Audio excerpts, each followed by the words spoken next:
What's going on is Anton from AntonDaniels.com. I appreciate you guys for continuing to rock with me, but I just got home off of an early morning flight, right? First thing through the door, I want to see my family. I love my family. You know, I'm a family man. I'm an advocate for families, right? Second thing, I got to get that hot shower because I got to throw the threads on. The threads make me feel like $1,000,000, but the third thing through my mind and all throughout the trip is that I gotta have that Tej pack. Tej makes my life uncomplicated. It's uncomplicated skincare for men. The first way that I started specifically was their level 1 system. It's a daily face wash to get rid of the dirt and grime on your skin. 2 times per week exfoliating scrub to get rid of the dead skin cells.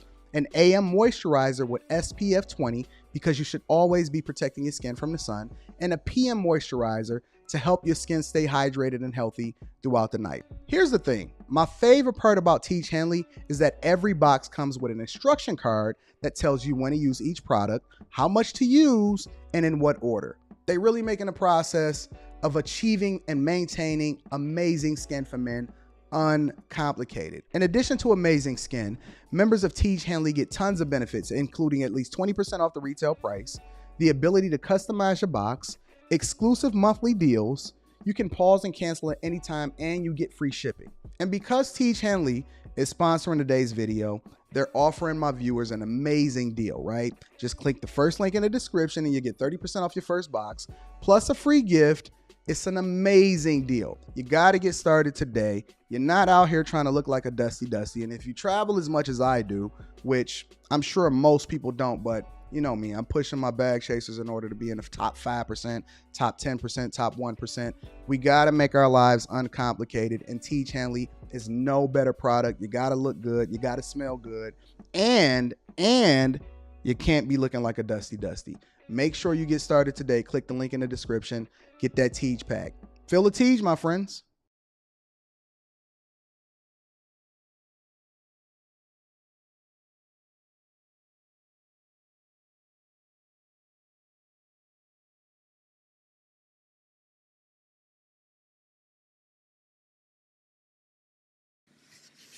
What's going on is Anton from AntonDaniels.com. I appreciate you guys for continuing to rock with me. We getting it in this morning, and I think it's going to be an awesome, absolutely. Actually, you know what? I want to wear this one. I don't even want to wear that one. I want to wear this one. I think it's going to be an absolutely. I like bears. I think it's going to be a great show. So, welcome to the Millionaire Morning Show. I am your host, Anton Daniels. It is June 6, 2023, year of our Lord. Up and at 'em early this morning, and I have problems just like everybody else. All right, I got problems just like everybody else. So I'm going to dig into that very, very shortly. I appreciate everybody for continuing to tap in. I did drop a Patreon video. So that is available for you guys to be able to check out today. And I got to catch a flight today, but I'm going to talk about that shortly. Shout out to Island Girl Q. If you did not watch the stream last night, we was rocking. Absolutely, positively rocking. Killing it, destroying everything, ensuring that we have the best conversations. So if you have not watched that, that stream is available for you to be able to check out. On my other channel, the Anton Daniels channel. Go and check out the stream that that Q, I'm not even going to say that Q put together every single week, except for last week. You know, you got to give your girls a little bit of a vacation, because if they ain't sitting on the beach somewhere, or if they're not having a vacation somewhere, then they're going to get cranky. And so you got to make sure that you get your Qs, some vacation water somewhere or whatever, and then before she get a little cranky. But Q was rocking last night, and she's one of the most talented women that I know on the face of the earth. So shout out to my girl Q. Quentin was rocking. Had some beautiful ladies on the panel, dope people, and it was awesome. I even popped up and said a couple things, and we rocked out. So shout out to y'all. I appreciate everybody that tuned in last night. It was lit. And it's going to, Q is crazy. It's going to continue to be lit. It's going to absolutely continue to be lit. But let's get into the show. I am going to be reading the super chats because I see my early super chats in the building. Y'all already throwing money at me like I'm a stripper in Atlanta, but we gonna get into that. So the first thing that I want to say is I had a very, very, very, very rough night last night. I'm gonna be honest with you. I've had a rough night probably over the last at least week, maybe a little bit longer. And the reason that it is because I have a toothache, right? And in my toothache, it's I went to the dentist yesterday, right? I had an emergency dentist visit because it was just bothering me. It's been bothering me so bad to where I've only been getting roughly maybe between 2 to 3 hours of sleep a day. That's it. I only get about 2 to 3 hours of sleep a day because I just be up tossing and turning, so much so to where I just leave out and I go into a whole another bedroom because I don't even want to keep waking Rita up or something like that. But Rita's nosy, and so she be coming in there and all of this other type of stuff. You know, I just live my life like an open book, so I'm transparent. I don't mind telling y'all about the things that I go through on a regular basis. Um, but it's so severe that I thought that something was wrong with my jaw because it's running all the way up to my ear, you know, and it was like it made it seem like something was wrong with my jaw. So I had an emergency after I did the live stream yesterday. And so when y'all see me live stream every day, what you see is me getting up and performing.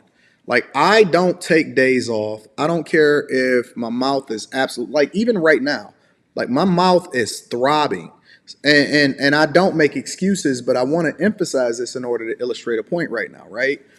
Um, we don't miss ever. We never miss. I don't take days off. I don't sit there and make excuses or anything like that. Like my mouth is throbbing right now. And so I went to the dentist yesterday after the Millionaire Morning Show, and I didn't say anything about this because, you know, my goal is to perform.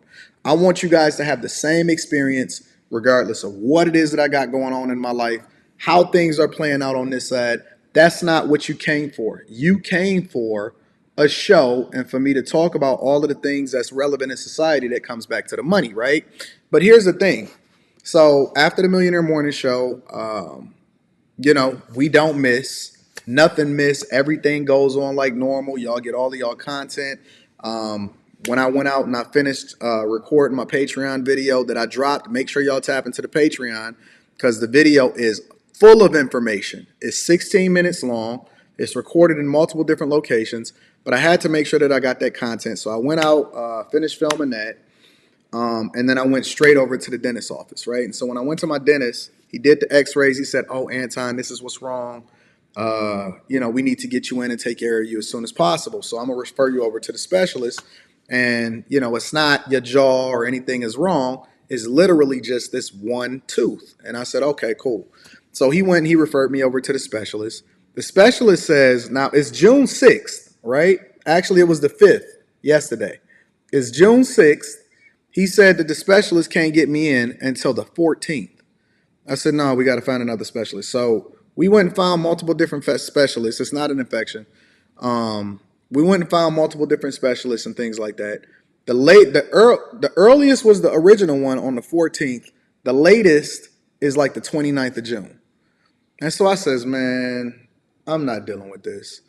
Because I said, all right. At first, I'm like, yes, listen, I just eat the pain. I've been eating it for over a week. It's severe. It's killing me. It's probably some of the most pain. The pain feels like I had a wisdom tooth pulled with no anesthesia, no medication, nothing. Like that's what it's feeling like all day long, right? And I'm like, skip it. I'm going to thug it out, whatever, to the 14th and just get it popping. Last night, I got zero sleep. What you see me operating on today is the same amount of sleep that I was operating on when I did the Millionaire Morning Show yesterday. The same amount of sleep that I'm operating on a Millionaire Morning yesterday. So talk to Rita. I said, "Listen, book me a fucking flight. I'm going over to Miami." I called my dentist down in Miami. He said, "Anton, we can take care of that as soon as you get down here." So this afternoon or this evening, I'm going to be flying over to Miami to get my work done because I'm not waiting till the 14th. So it's two things that I want to highlight as a result of telling you this, right? The first thing is, and other things was happening in my life that was pretty messed up too. Like, I had somebody that was working for me, a contractor, that missed the deadline on a building that I'm participating in, and another property that I was purchasing. Long story short, that cost me an extra $14,000. So I'm out of $14,000 as of yesterday because of a mishap from one of my contractors. Neither here nor there. So when I have problems, and this is the thing that people don't understand, when people have resources and they doing big deals, or they got a lot of stuff going on, or I got content, or I got stuff that I got to take care of, and I got deadlines in corporate America, I can't just take off like y'all. I can't just call in and say, hey, I want to do a PTO day. I can't just say, no, I don't want to rock out and we not doing the Millionaire Morning Show. I can't just look at what it is that the contractor did and say, well, it's your fault, and then that's the end of the conversation. No, we still got to get the deal done. We still got to take care of the business. We still got to make sure that everything is funded. And so we sent that wire over this morning. Literally, I can, I don't mind pulling up the receipts. Sent that wire over this morning. Actually, it was late last night since I couldn't sleep last night. I don't even know my login. Dang, what's my login?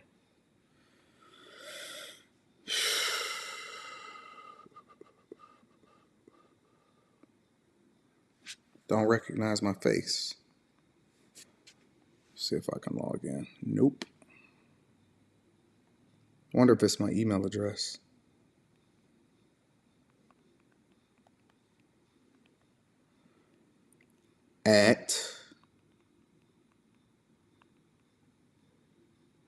Actually, you know what? Let's do remember username. Hey, forgot password username. So while I'm pulling that up, it's a couple different things that I want to highlight to y'all. The first is that we don't miss regardless.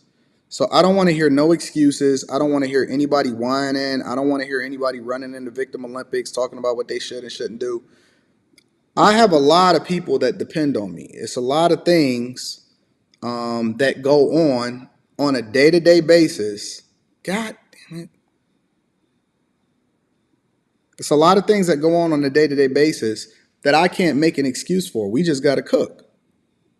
We just got to cook, and we take care of business. We move everything around it. Even my flight.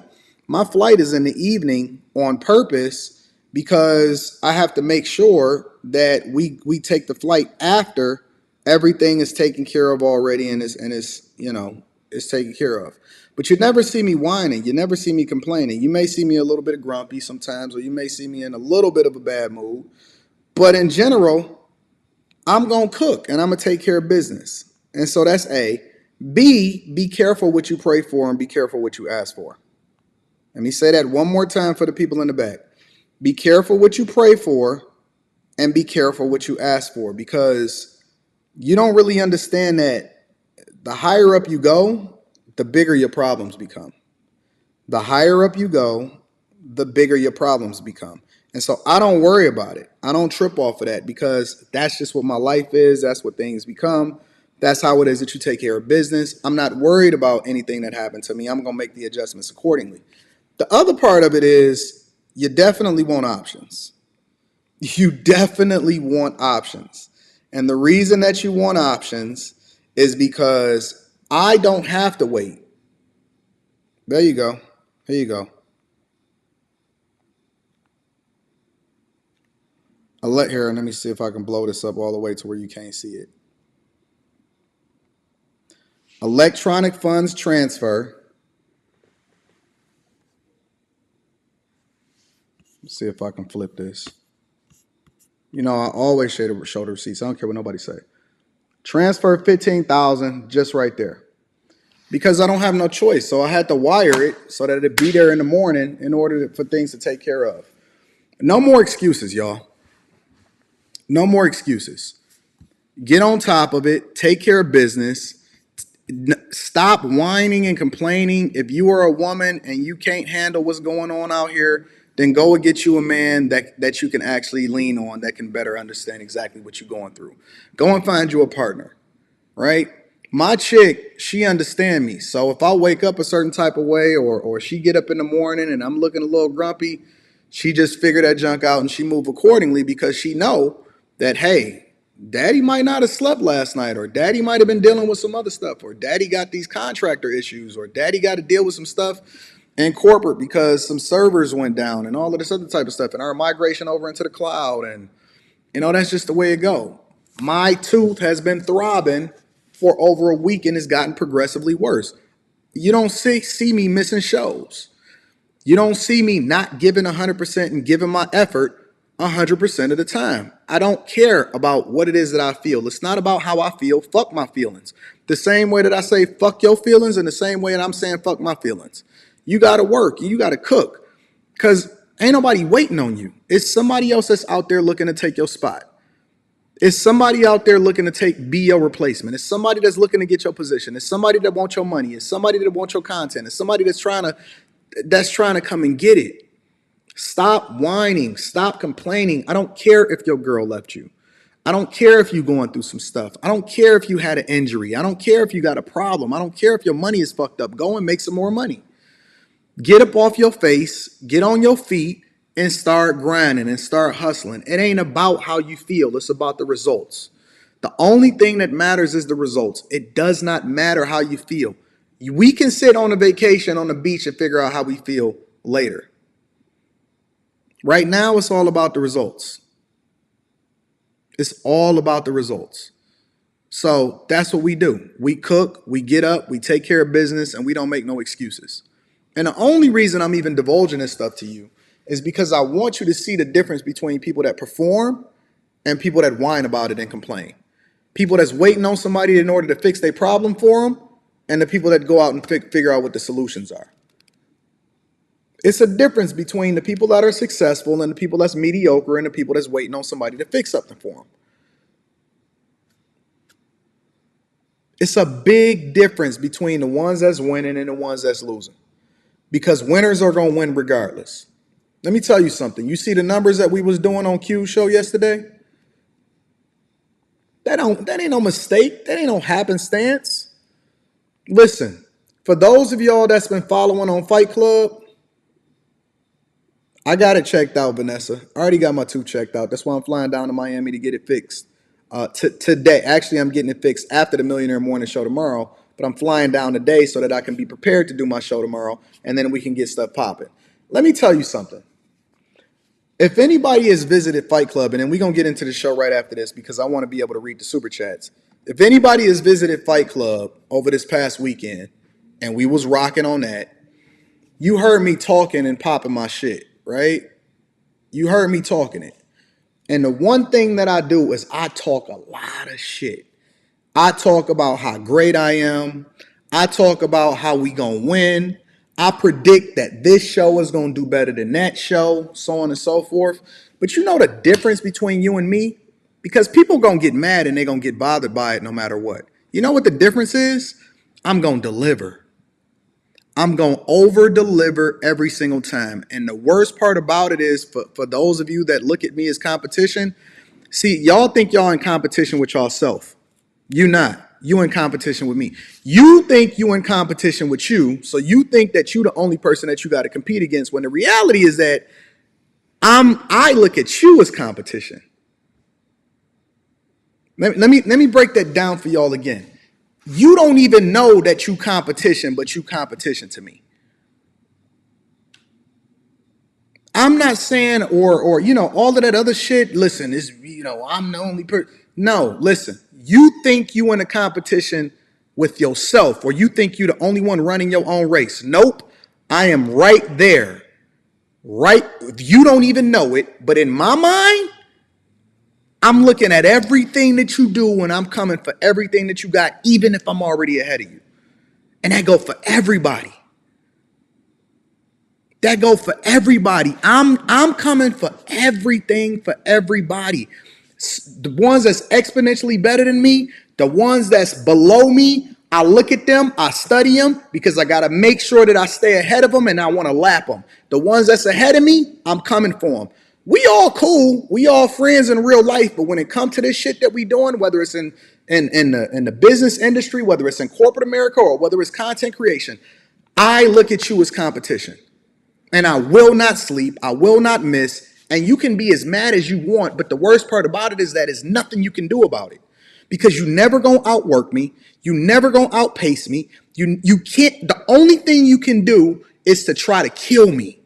Because I will never, ever stop haunting you in your dreams. I am going to do whatever it takes to destroy and stop you on some content shit. I ain't talking about in no real life, like beef type junk. I'm talking about when it comes to getting this money. I'm talking about when it's coming to competing in the same lanes that I'm in. I want to be by myself. I don't want no friends in these lanes. I only want it to be one winner, one team. Y'all know how people always say stuff like, well, you know, it's enough money for everybody. No, I want all the fucking money. I want that's my curse.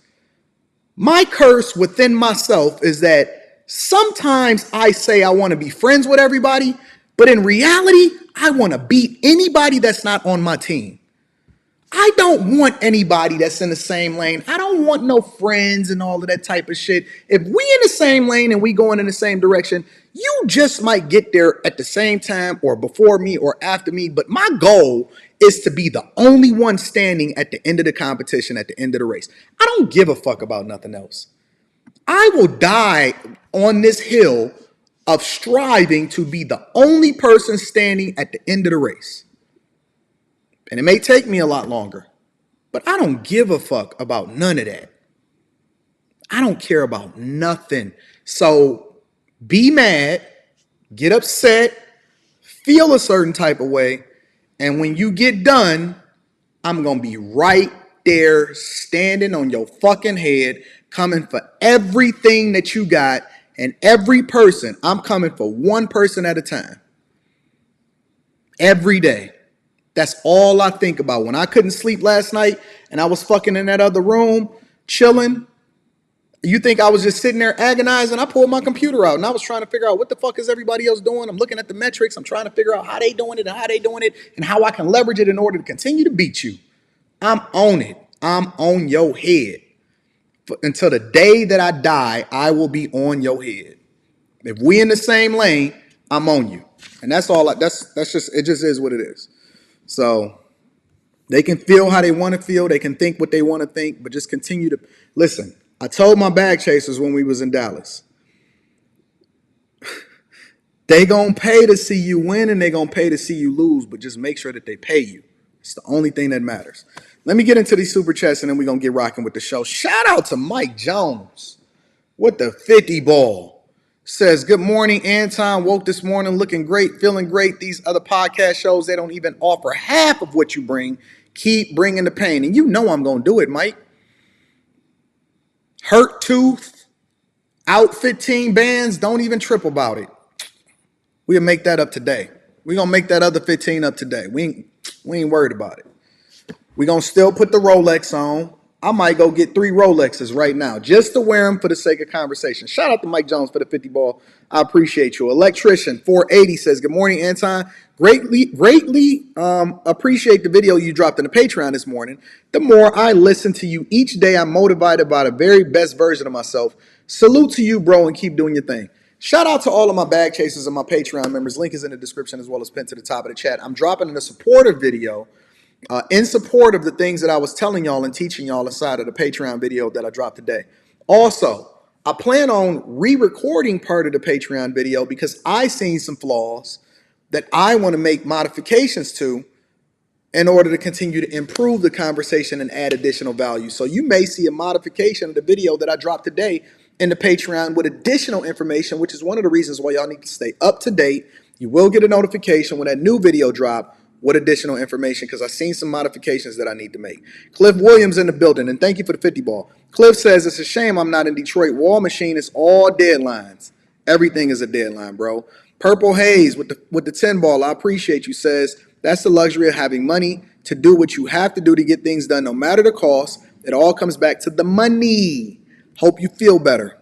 Listen, I'm going to feel better the more I count these checks. Every single month, I feel incredible. At the beginning of the month, I'll be thinking, it's time to grind. At the end of the month, I'll be rolling around like Diddy in that money. You know what I'm saying? Whoopi Rock is in the building, says, that's why I rock with you, Anton. Your energy give me a push. Bless you and the chat. Thank you, Whoopi Rock. And shout out to all of my people that's overseas. The blue hair gent says, not having resources adds one more problem to the one you already had. Well, then go get the resources. That's it. I ain't always had the resources. I had to get the resources. And so I was willing to do whatever it takes to go get the resources. Chris says, good morning, people. Salute to the bag chasers. I'm here to defend any Apple products and iOS updates. Rob says, with the fireball says, facts, Anton, that bag waits for no one. ET said, want it as bad as you want to breathe. When you want to be successful as bad as you want to breathe, when you want greatness as bad as you want to breathe, then you'll be successful. Shout out to HLC Jr. in the building with the 10 ball. Thank you to everybody that support the platform. Let's get into the show. All right. One of the things that I was watching after I left from doing the Patreon video yesterday was the Worldwide Developer Conference from Apple. So a lot of y'all missed it. Some of y'all are so stubborn and stuck in your ways because you think that just because you got an Android that you're not supposed to be paying attention to what's going on with Apple. And I'm telling you that you're making a mistake. I'm telling you, you're making a mistake. Shout out to Master Investor because we go back and forth. A lot of y'all not familiar with Master Investor. But we follow each other on Instagram and we comment back and forth and we tap in with each other. He's actually one of the guys on Earn Your Leisure and he talks a lot about stocks and investments. And so we go back and forth and we talk about that stuff behind the scenes. He's down on PayPal. I think that PayPal is a good buying opportunity. So we talk about a lot of the different things. But one thing that we can agree on is that Apple is quite possibly the greatest publicly traded company of all time, right? Now, that's not a stretch. And again, it doesn't matter where your allegiance is as far as what you like most.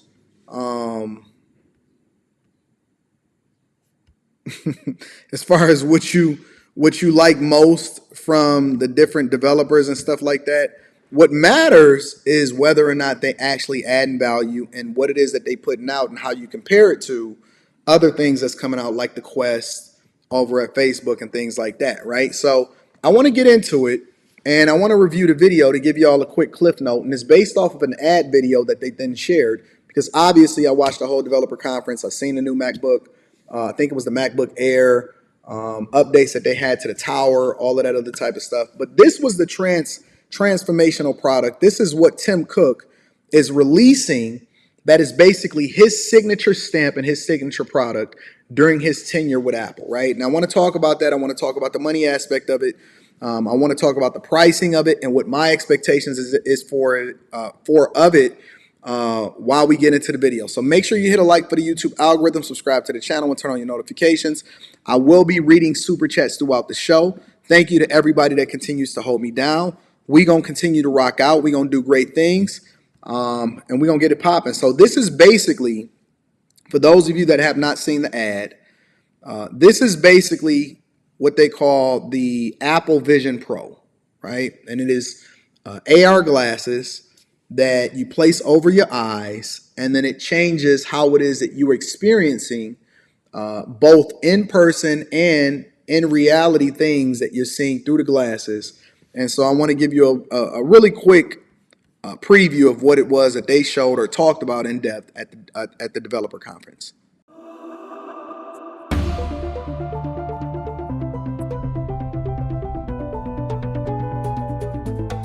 Introducing Apple Vision Pro. The era of spatial computing is here. Now, the interesting thing about these right now, what you're seeing right now, her, based off of what they explained, you see her eyes, but her eyes are actually, those aren't actually her eyes that you're looking at. That is a screen that is showing her eyes to the person that is looking at her. That is some innovative shit. And they've been working on this for years. Long, prolonged. The thing I love about Apple is they never actually release a product until they're ready for it to be and have the best user experience for the general public. They don't just drop it in order to be first to do it. They wait until they master it And it's a lot of sensors. It's two different chips. It's the R1 chip plus the M2 chip that allows for this to be able to be powered. And basically, again, the eyes that you're seeing is a projection, but it's actually a screen that's showing it to you that make you, as the person that's interacting with the person that got the goggles on, feel more comfortable with the person that you're looking at, right? Because it blacks out when they're looking at certain things, or they're interacting with certain things within the goggles, but then it actually shows you the person's eyes, or it projects to you the person's eyes when they can see you. I think that's dope. That's incredible.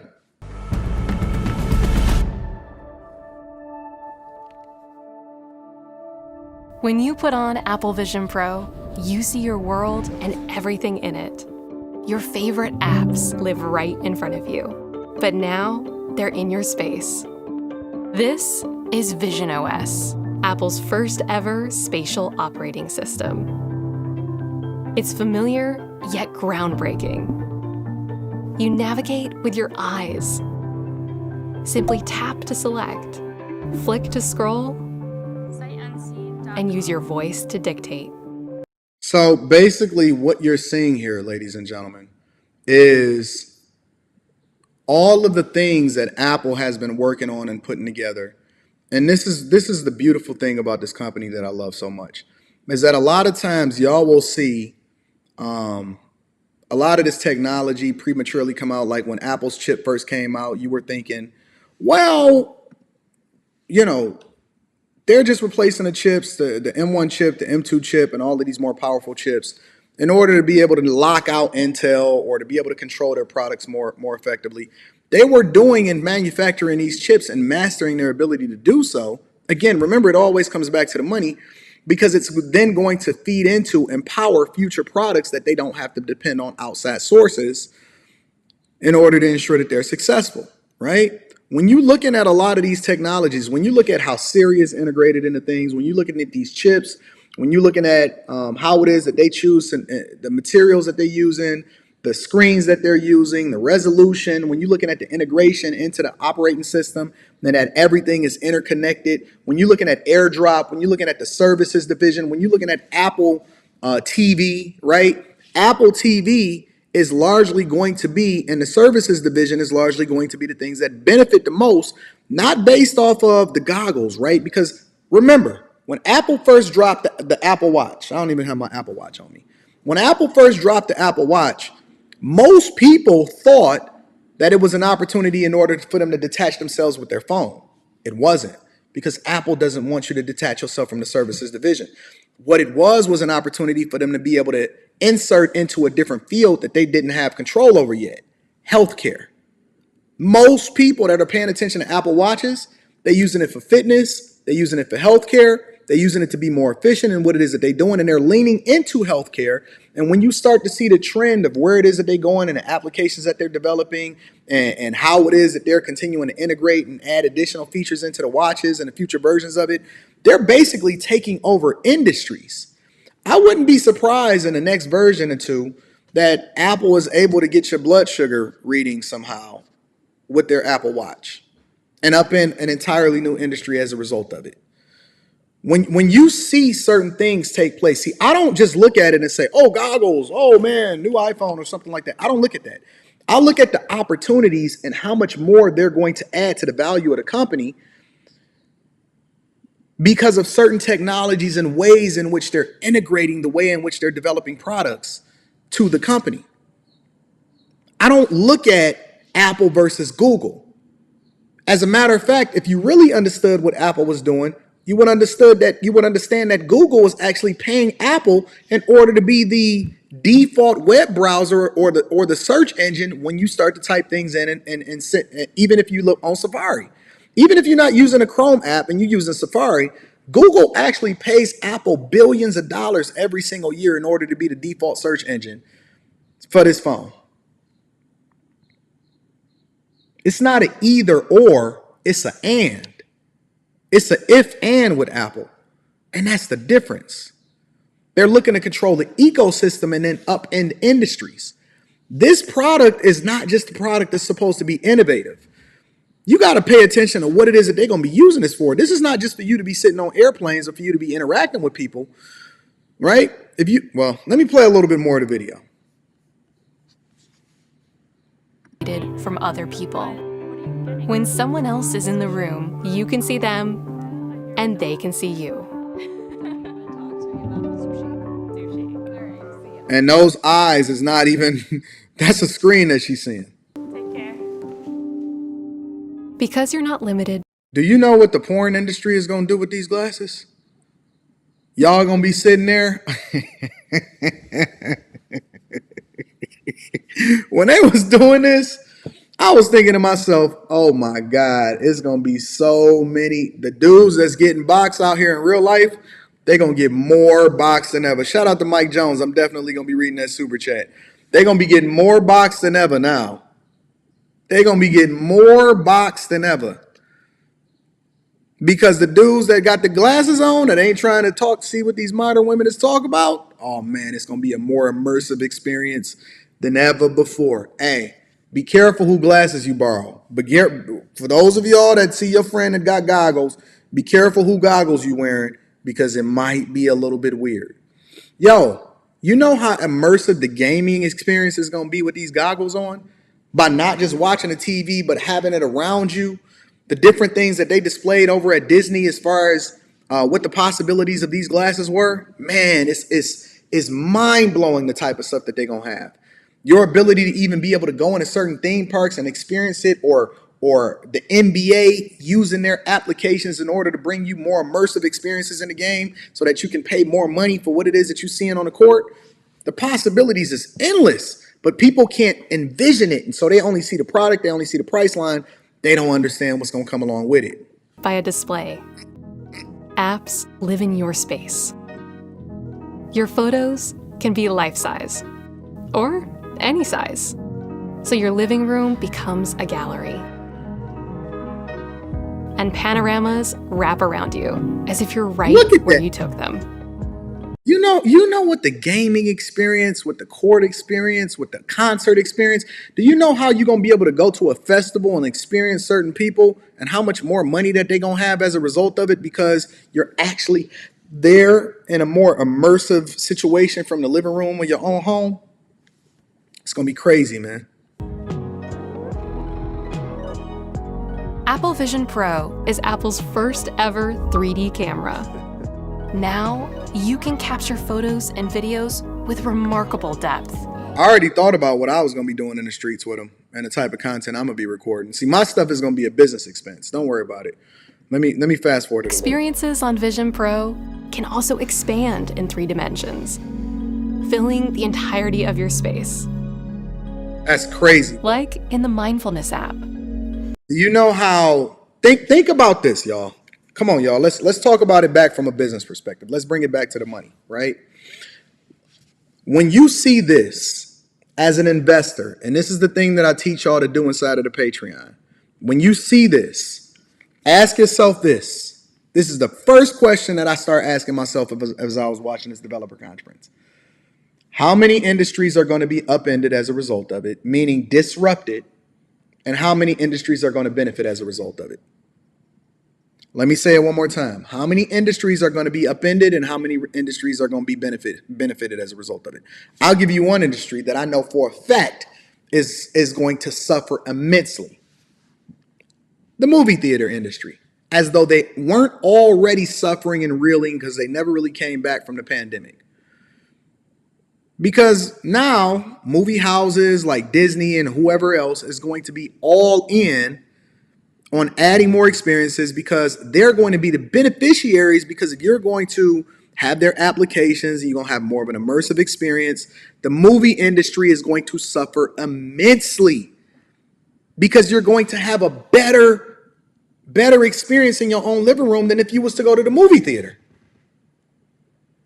Oh, it's much different than Oculus. It's a much, much different experience than Oculus. I have the Oculus, and based off of what I'm seeing here, it's going to be crazy. It's going to be crazy. I'm telling you. You know what else industry is going to be disrupted? Healthcare. You know how much more efficient doctors are going to be within hospitals as a result of being able to look at the... You know what else is going to be upended? Education. The education industry. Look, do you know that schools and industries are struggling more than ever with costs? And one of the things that they're trying to do is drive down costs while drive up revenue, which means that they no longer have to be in a building or offer the majority of their courses on a campus, but to be able to give you a more immersive experience based off of using stuff like this is going to be crazy. Look how much Apple has already disrupted the education industry as far as with the iPad. Every school that you see, from kindergarten all the way up until college,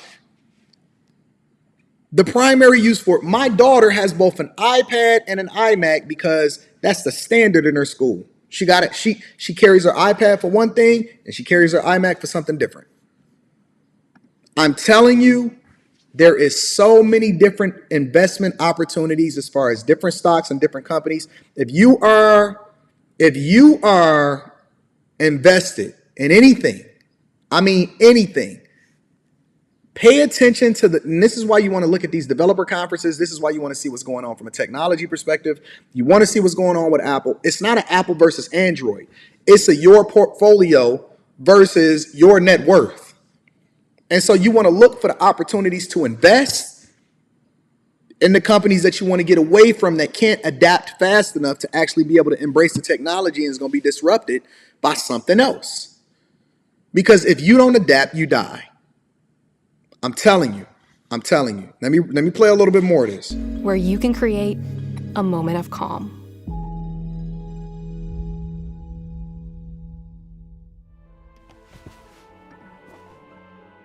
Apple Vision Pro brings the scale and wonder of a movie theater to whatever space you're in. It automatically darkens and casts a beautiful glow into the room. And you can make the screen as big as you want. Look at that shit.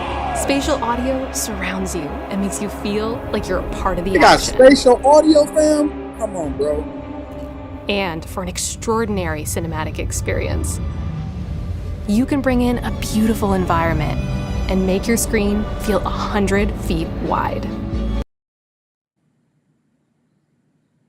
You ain't got to worry about getting shot at the movie theater or none of that. Now, I like going out and interacting with people in real life, so I'm still going to be going out and all of that other type of stuff. But, man, listen, I already plan on spending $11,000, $10,500 for one for me, one for my wife, one for my daughter. One for me, one for my wife, one for my daughter. I'm telling you, this is it's it. It's over. It's over for some of these industries. That's it, man. That is it. It's here. It's now. It's right now.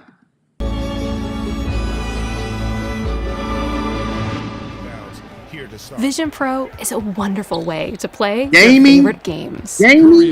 Just connect your controller and play on a massive screen with incredible audio.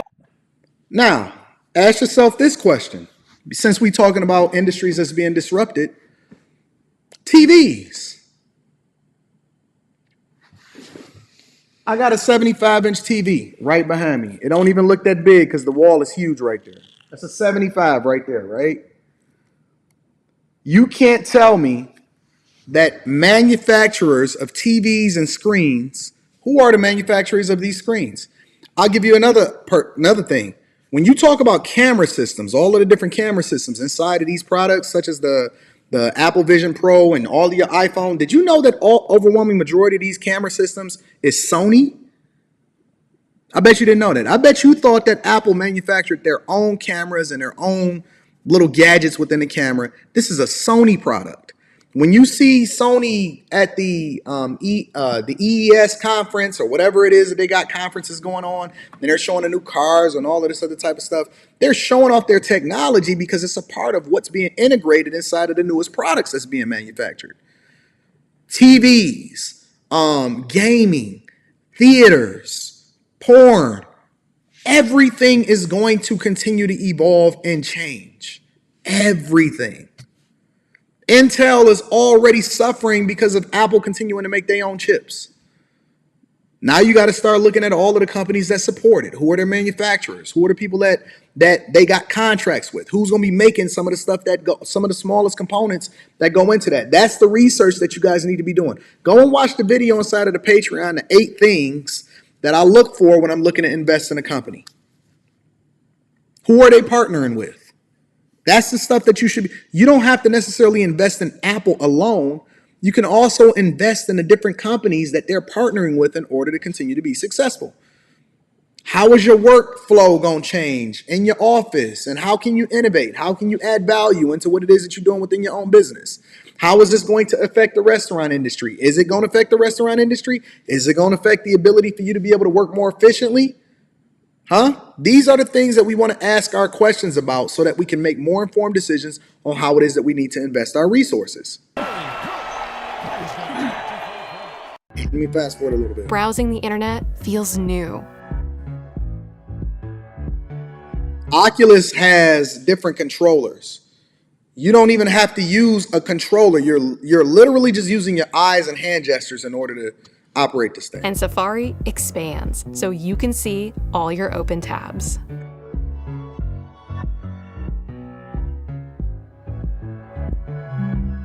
Your favorite apps from Apple and the App Store are there. You can arrange them however you like and work seamlessly across them. Shit. That's enough. I don't need to see no more. All I know is everything is going to be upended. And if you are not at the forefront of understanding how things are going to change, you are going to be left behind.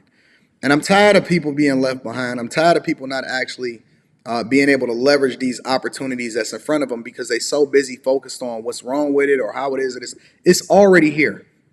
It's already here. And you don't want to be on the outside looking in and having these conversations talking about, I should have, I could have, I would have. If I could have got into that company at this particular price point. This is the stuff that we talk about inside of the Patreon and in the Discord. Make sure y'all tap into that Teach Pack, 30% off your first order plus a free gift.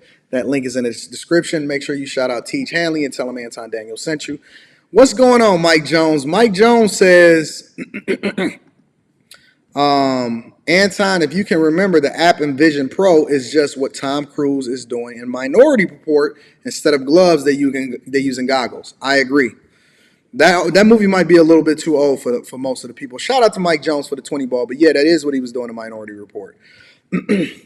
Young Capsule says you can buy pay-per-view and get clear 4K ringside or referee point of view for combat sports. Now you're starting to talk. Now you're starting to think. Now you're starting to envision what the possibilities are and how everything else is going to be affected. What about the licensing deals? Who's going to be going for the exclusives? What applications are going to be invested in even more? How is Amazon's deal with the NFL is going to be affected, right? It's a lot of different questions that we need to have answers for. Optimus Prime says this is like the movie Ready Player One. Agreed. Self-Made Forever says a lot of people are going to be on the Ozempic needles once these goggles drop. 99% of the population will be overweight. Strange Days, the movie. Shout out to Self-Made Forever. Plato says this is going to revolutionize the porn industry. Chris says my main priority is to get the 15-inch MacBook, 3K fully loaded, but best believe I'm getting a Vision Pro as soon as it drops. Yes, sir, I am.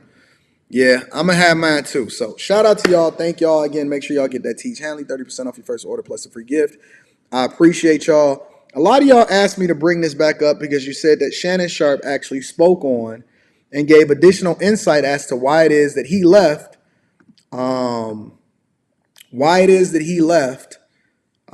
Undisputed with Skip Bayless, and that he was on Mad Dog show on Sirius XM in order to illustrate this a little bit more. So I want to go ahead and quickly review that. Make sure y'all get y'all likes up for the YouTube algorithm.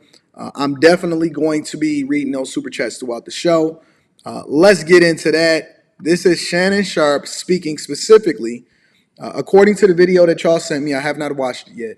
Shannon Sharpe speaking specifically about whether or not it was really beef of him leaving Fox Sports and Skip Bayless. A lot of times, Mad Dog, people look at things and like you can have like 15 great years and somebody have a bad moment and they're willing to throw all of that away.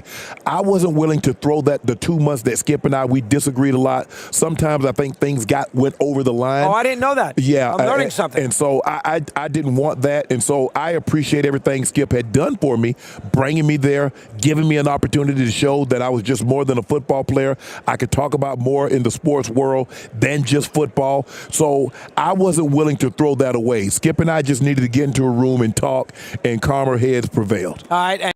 So, based off of what I'm hearing, because I think that what Shannon is talking about, it actually, and I'm going to be reading super chats throughout the show. What Shannon is talking about, it actually supports what I say. Because a lot of people keep telling me, oh man, no, it's because they fell out or they had beef or, when he told Shannon to put his glasses back on or the whole DeMar Hamlin situation or whatever, so on and so forth. Maybe I'm off. But the way I'm interpreting what he's saying is he's basically communicating and saying, listen, we was rocking out for years. Skip, the one that brought me in and gave me an opportunity when nobody actually seen the vision, Skip was the one that put me on. Contrary to popular belief, Skip actually put Stephen A. and Shannon Sharpe in a position of power, but that's neither here nor there. What I hear him saying is, listen, we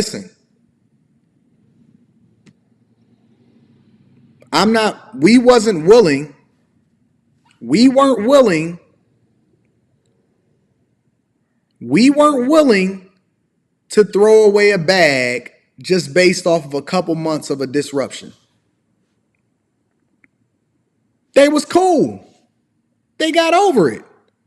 It had nothing to do with how it was that he perceived Skip to do anything or anything like that. They kept it professional. One thing about Shannon Sharpe that I see, and the one thing about Skip, is that both of them seem to be about their bag above all.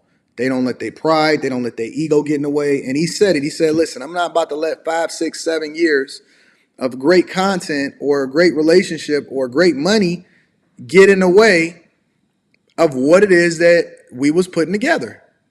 He said, listen, we just had to step in the room, iron that junk out, and keep it moving. Which supports my narrative. I don't care when this video came out, but it basically supports my narrative. And my narrative was the reason that Shannon Sharpe probably left, and I don't know this for sure. Nobody knows it for sure because nobody actually knows exactly why it is that he left because he hasn't said it yet. But there's different hints and different people saying that they know stuff. Stephen A. said he knows something and all of this other type of stuff, or based off of his optics. The reality is that I believe that Shannon Sharpe, whatever it is that he's doing, is based off of another bag or another opportunity that is coming his way. I think he already had it up. I think whatever deal that he got going on is already sold up. Because you can't negotiate a buyout, A, if you don't have the big bag to be able to buy yourself out, and then B, if you don't already know what it is that you got going on. You can't negotiate a buyout if you don't already have a plan in place. I think it's 100% about the money. 1,000% about the money. And is the relationship better now? We're great. Look, Skip and I, we don't have the type of relationship that Skip and Stephen A. had because Skip and Stephen A. came from the same world. They had been both writers, both journalists. They're trained. They see what they see through the journalist's eyes. I'm an ex-athlete. I see things through an athlete's eyes. And so for me, we see things differently. That's why we work on the show. He sees things one way, I see things another way. But I think the thing is that Skip and that I conveyed to Skip is that, look, we can disagree, but I want to color between the lines. I don't want the disagreement to go outside of the lines and where it becomes. And you thought there for a little while it did? Yeah, I did. I think everybody thought that. I did. You can have disagreements. You can have different things that you complain about. You can have different things that's a problem, so on and so forth. But at the end of the day, what do we always say? You got to protect the bag. At the end of the day, no matter what, you always got to protect the bag. It just is what it is. You don't put yourself in a position to suffer as a result of the bag. You go and get that bag, right? I'm not even in the mood personally right now. You always gonna have disruptions. I'm not in the mood right now to be dealing with Dusties. Because I gotta, my mouth, my tooth is got it all the way up to my ear, and so it make me feel a certain type of way. You gotta protect the I bag. did not realize that. And Skip has a up and down reputation. Overall, though, he's done a great job for your career. Yeah. Stephen A. swears by him, too. Yeah, man. He's done a great job on my career. I don't have a career really in the media. Yeah, I had my stint at CBS, and I want to thank Sean McManus and for giving me that opportunity. Tony Batiti, they believed in me. I didn't have a whole lot of experience. I came right off the field, and they gave me an opportunity to do that. So I appreciate what they did for me for the decade in which I was at CBS. But I was miscast. I needed this format. I need a format where I can talk about a lot of different things and give my opinion. Not 20 seconds and on not a 20 pregame seconds. show. Yeah. And which is one of the reasons I don't understand why Stephen A.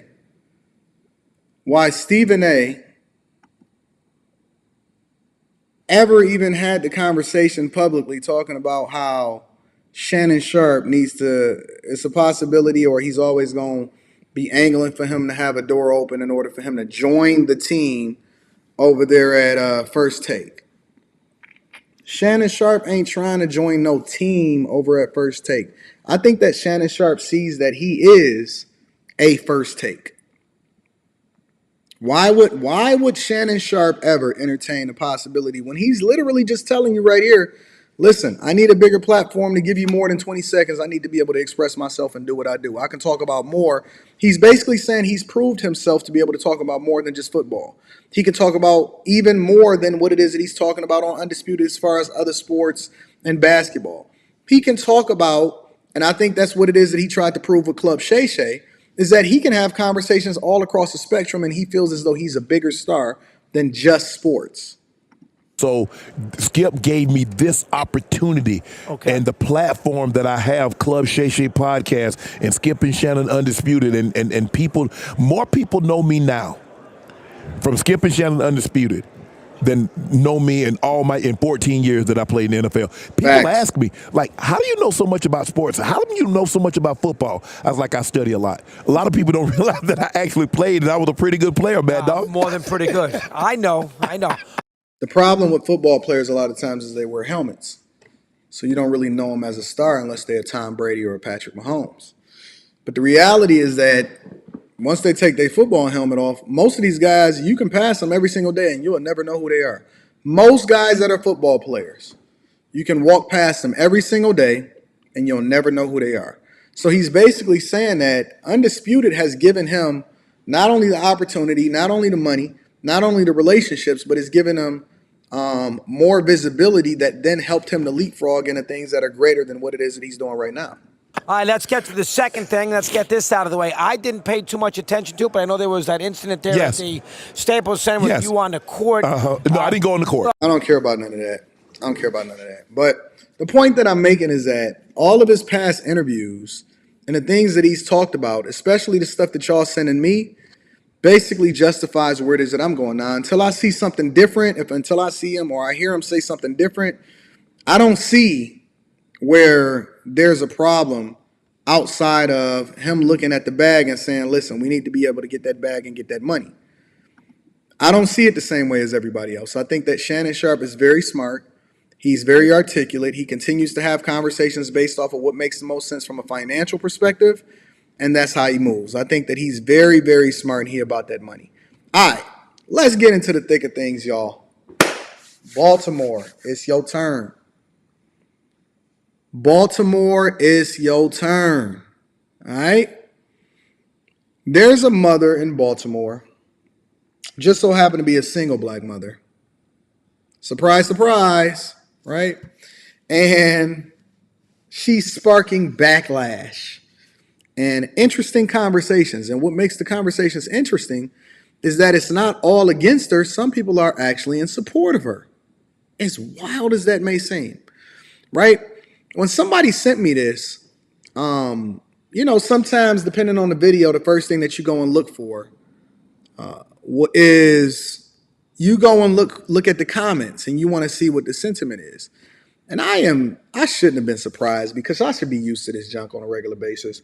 I should not have been surprised of what it was that I was seeing inside of the comments or, you know, in supportive videos and stuff like that.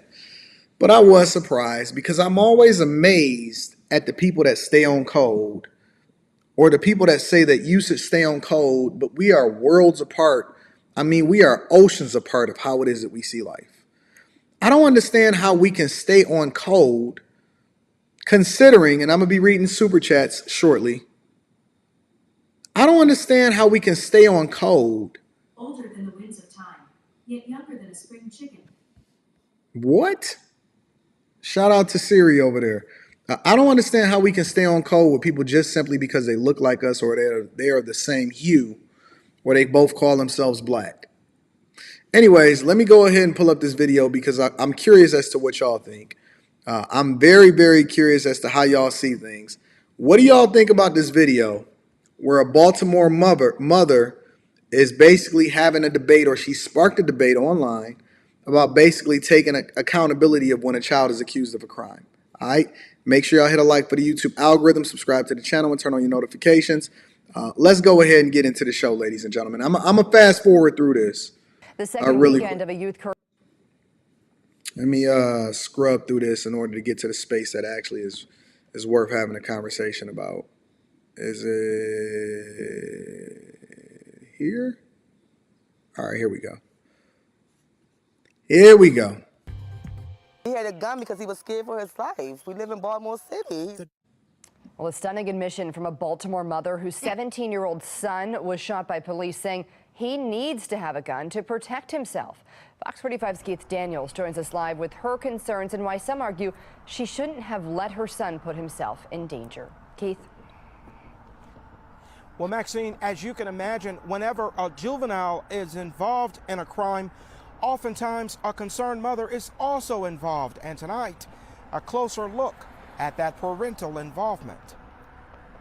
Kiara Franklin is a Baltimore City mother, reigniting the debate this week over parent accountability. Whoa. Let me back up for 1 second.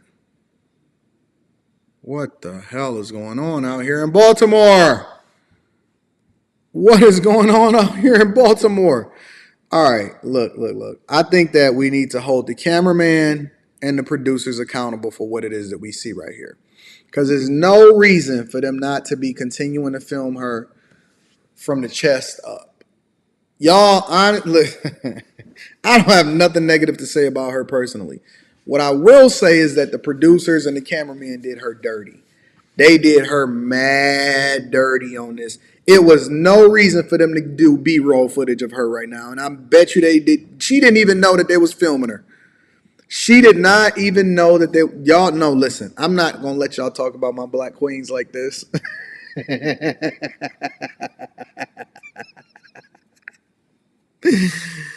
I'm not going to let y'all talk about my black queens like this. I'm not going to let y'all do it. Shout out to my queens. Shout out to my queens. I'm not going to let y'all talk about my black queens like this because they did her dirty. It is no reason why they should be shooting B-roll footage without her knowing that this is the B-roll footage. I'm going to be reading Super Chat shortly. I see y'all. I got y'all. There's no reason that they should be shooting B-roll footage of the wall at that angle, knowing that she ain't paying attention.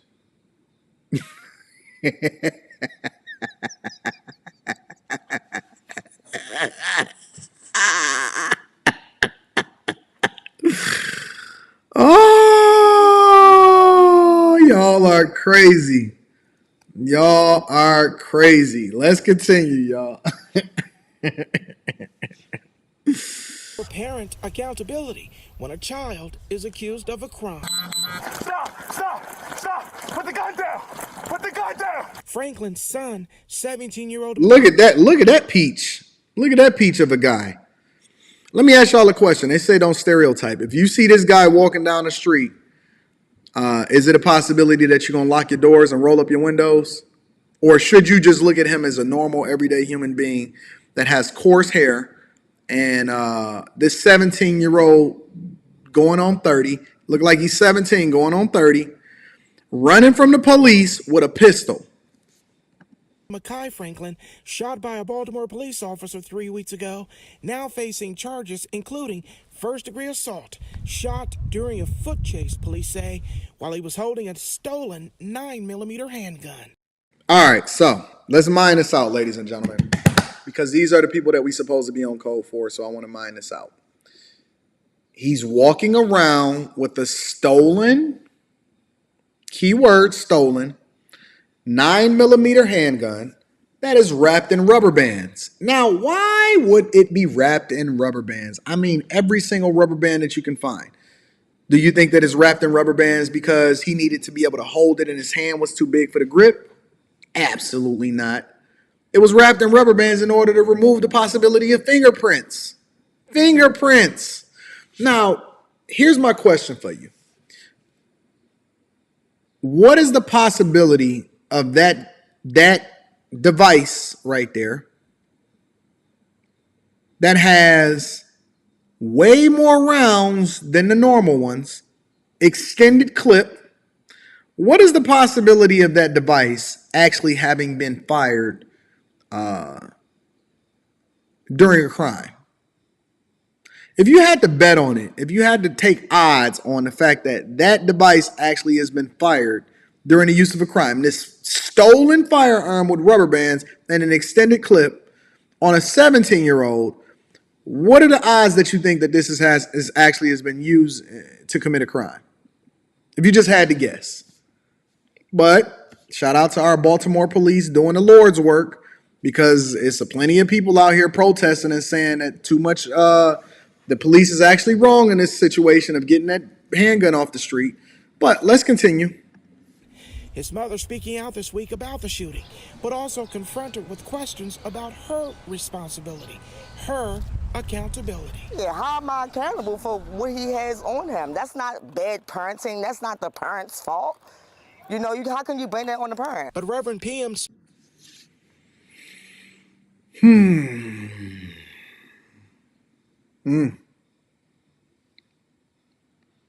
Shall we replay that one more time just to make sure that all of my single mothers is out here hearing it?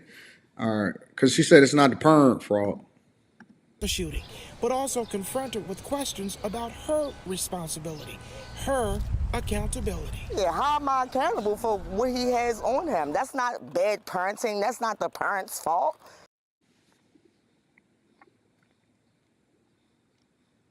So he's a minor. He's under your care. He's walking around with a pistol, and it's not your fault. So at what point do we completely absolve ourselves of the responsibility of our children that we raising? Y'all need a translator? I've been watching The Wire a lot lately, so I know exactly how it is that they talk over there in Baltimore, over there in B-More. Shout out to B-More.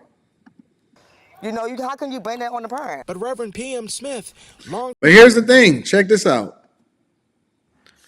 Got her hair done, got her nails done, got her baby hairs popping, tattoos on her neck, diamonds on the chain. You know what I'm saying? Got her gear up. This woman has spent some money on herself. Now, I'm not talking about the unflattering angle that the news did of her. I don't have any kind of say-so on that. That's not what I'm talking about. What I'm saying is that this woman is investing in her self-care. This is a woman that's investing in her self-care, y'all. It's not bad parenting. That's not the parent's fault. You know, how can you blame that on the parent? But Reverend PM Smith, longtime pastor at Huber Memorial Church in Loch Raven and a former defense attorney, believes there is a level of accountability for parents when children do wrong. You feeding, you're clothing them, and you don't know where they are. You don't know what they're bringing in the house. You don't know what they're carrying out of the house. That is a situation where parents lack accountability because they're not handling their responsibility. Thank you, Jesus. We finally got an older gentleman that's not a simp. Somebody that's not trying to be for everybody. Somebody that ain't got rainbows on the outside of the church. Somebody that's in the community that's actually willing to stand for something so they don't fall for anything. Shout out to the pastor that's out here doing the Lord's work. As the juvenile crime rate continues to climb in Baltimore, many parents are desperately searching for a cure. Smith blames broken homes for much of the growing crime problem. They always say everything starts in a home, which it does. But what does a home look like? Broken homes. Even the most impoverished amongst us understand that broken homes. I still got women out here arguing with me, telling me that you could be successful being raised by a single mother. It's plenty of people that did it. It's way more that's not. I still have people arguing with me in 2023, still trying to stand on that square, talking about how successful you can be in a broken home. You know, you never know what's going on in their home. My son's 17 years old. You know, he's not a 5-year-old little kid, you feel me? So at the end of the day... No, I don't feel you. Only but so much I can do. That may be true. Look at that attitude. Homes for much of the growing crime. Look at the attitude on this woman. They always say everything starts. Where you know what's going on in their home. My son's 17 years old. You know, he's not a 5-year-old little kid, you feel me? So at the end of the day, there's only but so much I can do. Attitude. Woo. Ooh, and you know what the funniest part about it? Somebody is busting that down. Somebody had that kid with her. Somebody impregnated her, and that's why she feels so comfortable talking the way that she talking. Somebody got that chick pregnant, and I'm telling you, somebody got her pregnant. Somebody busted that. That's somebody's kid walking around there. There's nothing I can do. That may be true. But when you have a young person who you know is headed in the wrong direction, you ask, you seek, you demand, you get all the help you can. Whether it's an uncle, whether it's a stepfather, whether it's a grandfather, whether it's juvenile services. Now, sir, you know you're making way too much sense to be over here having this conversation, my friend. You get all the help you can. Well, regarding Mekhi Franklin, he's out of the hospital. He's out of the hospital, and he's been moved to central booking. He's waiting there. Thank you, Jesus. Lock him up. Throw away the key. For a hearing that could decide whether or not his case is moved to juvenile court. We're live tonight. Keith Daniels. Thank you, Jesus. Find him, lock him up, throw away the key. You know what the worst part about it, though, is? You the one that's going to pay for it. You the one that's going to pay for it. You're going to pay for him to be jailed. You're going to pay for him to be fed. You're going to pay for him to be housed. You're also going to pay for his health care coverage. You're going to pay for his retirement. You're going to pay for him to be very, very comfortable. Those type of people, these type of parents are the ones that exist and they live for a very, very long time, and they have a whole lot of kids that then tear up the community and don't add any value whatsoever into what it is that we got going on in society. None. Zero. At all. There's nothing she can do. She said it's 17. It's rough out here. He's 17. What you mean? It's rough out here. He got to be able to protect himself. Why wouldn't he be out here protecting himself? Hold on. Let me see what she said in the very beginning of this real quick. A gun because he was scared for his life. She justified him having a gun with an extended clip, rubber bands around it, and it's stolen. He had a gun because he was scared for his life. We live in Baltimore City.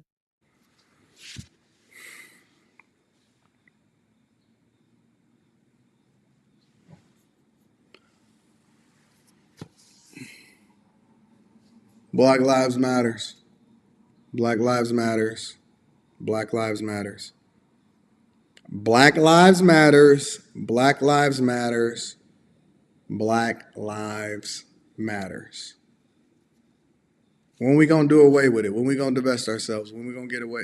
They not a part of the bag chaser. Shout out to the Patreon members. Link is in the description as well as pinned to the top of the chat. Just dropped a video today.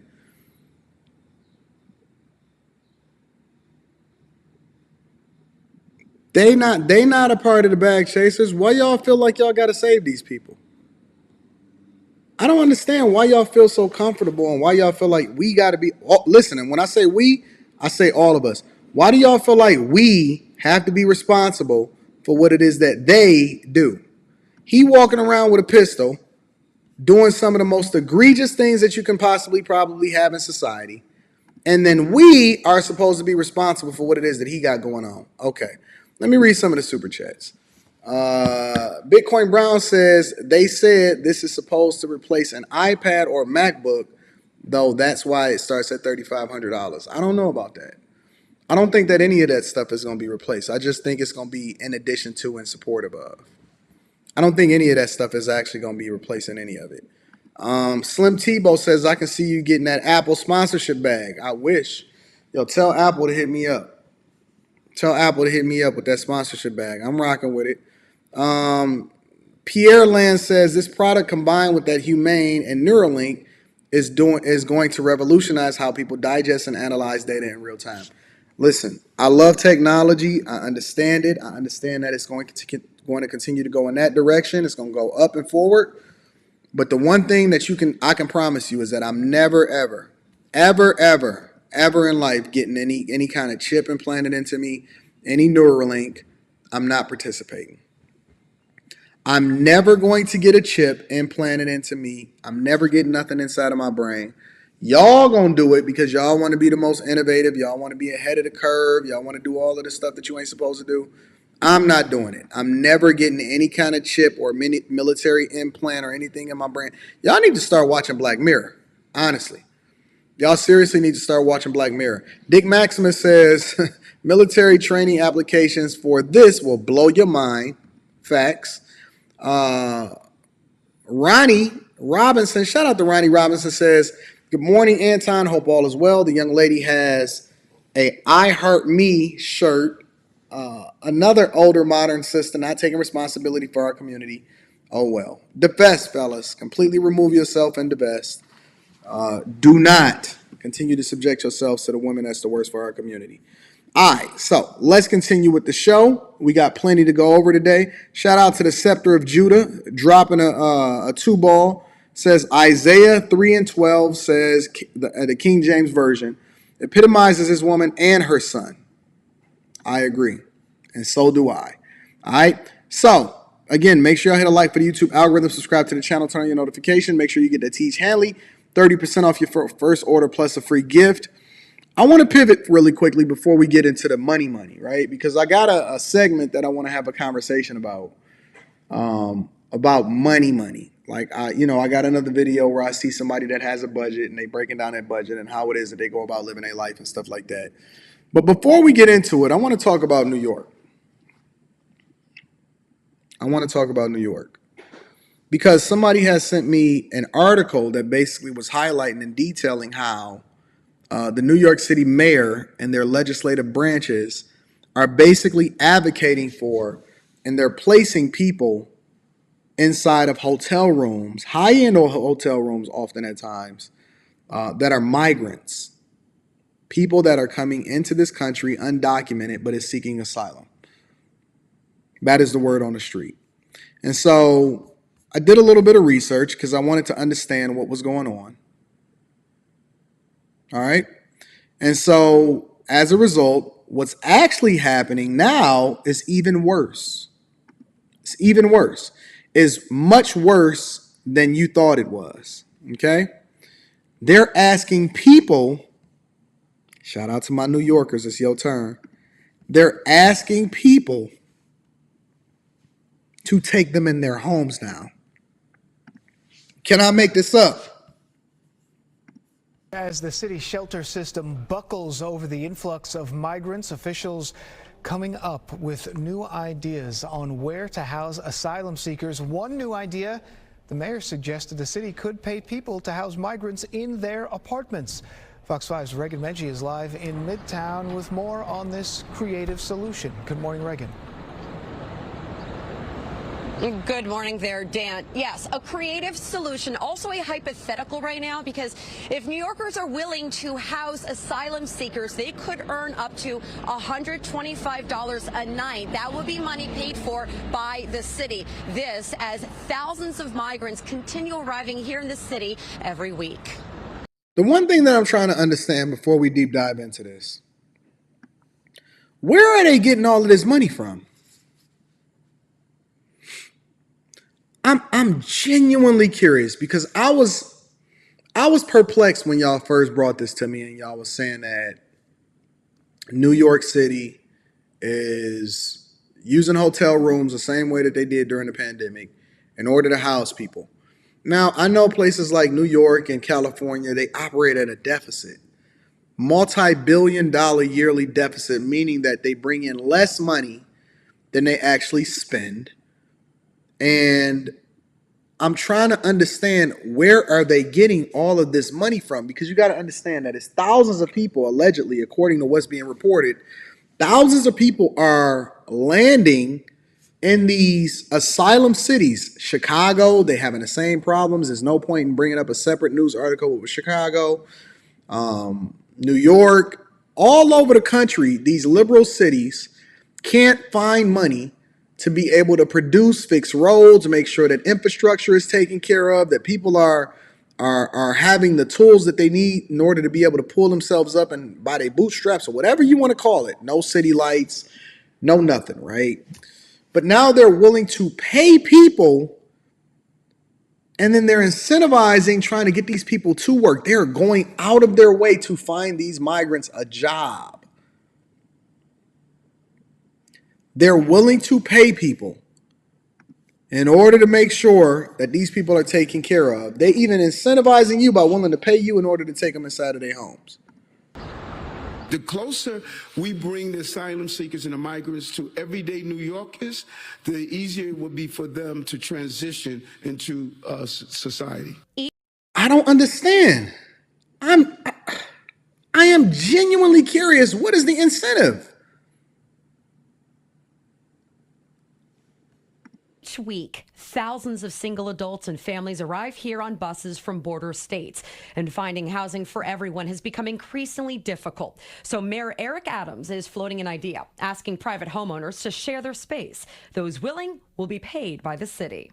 It's cheaper and it's a good investment for us to go to a family and assist them instead of placing people in large congregate settings or in these emergency hotels. Is it anybody from New York? We got thousands of people. We got a lot of people in here. Make sure y'all hit a like for the YouTube algorithm. Subscribe to it. The likes is incredibly too low. We got a lot of people in here. We got over 1,100 people in here, almost 1,200 people in here watching this right now. I know it's got to be somewhere. Somebody is in New York, from New York, watching this right now. What the hell is happening in y'all city? What the hell is happening over in New York, bro? Why do y'all have Big Dog over here as the mayor? Why is all of these black people standing behind him supporting this nonsense? Honestly, what's happening in New York? Talk to your boy. Because I'm just curious. I have no clue of what the hell is happening out here in y'all city. Honest to God.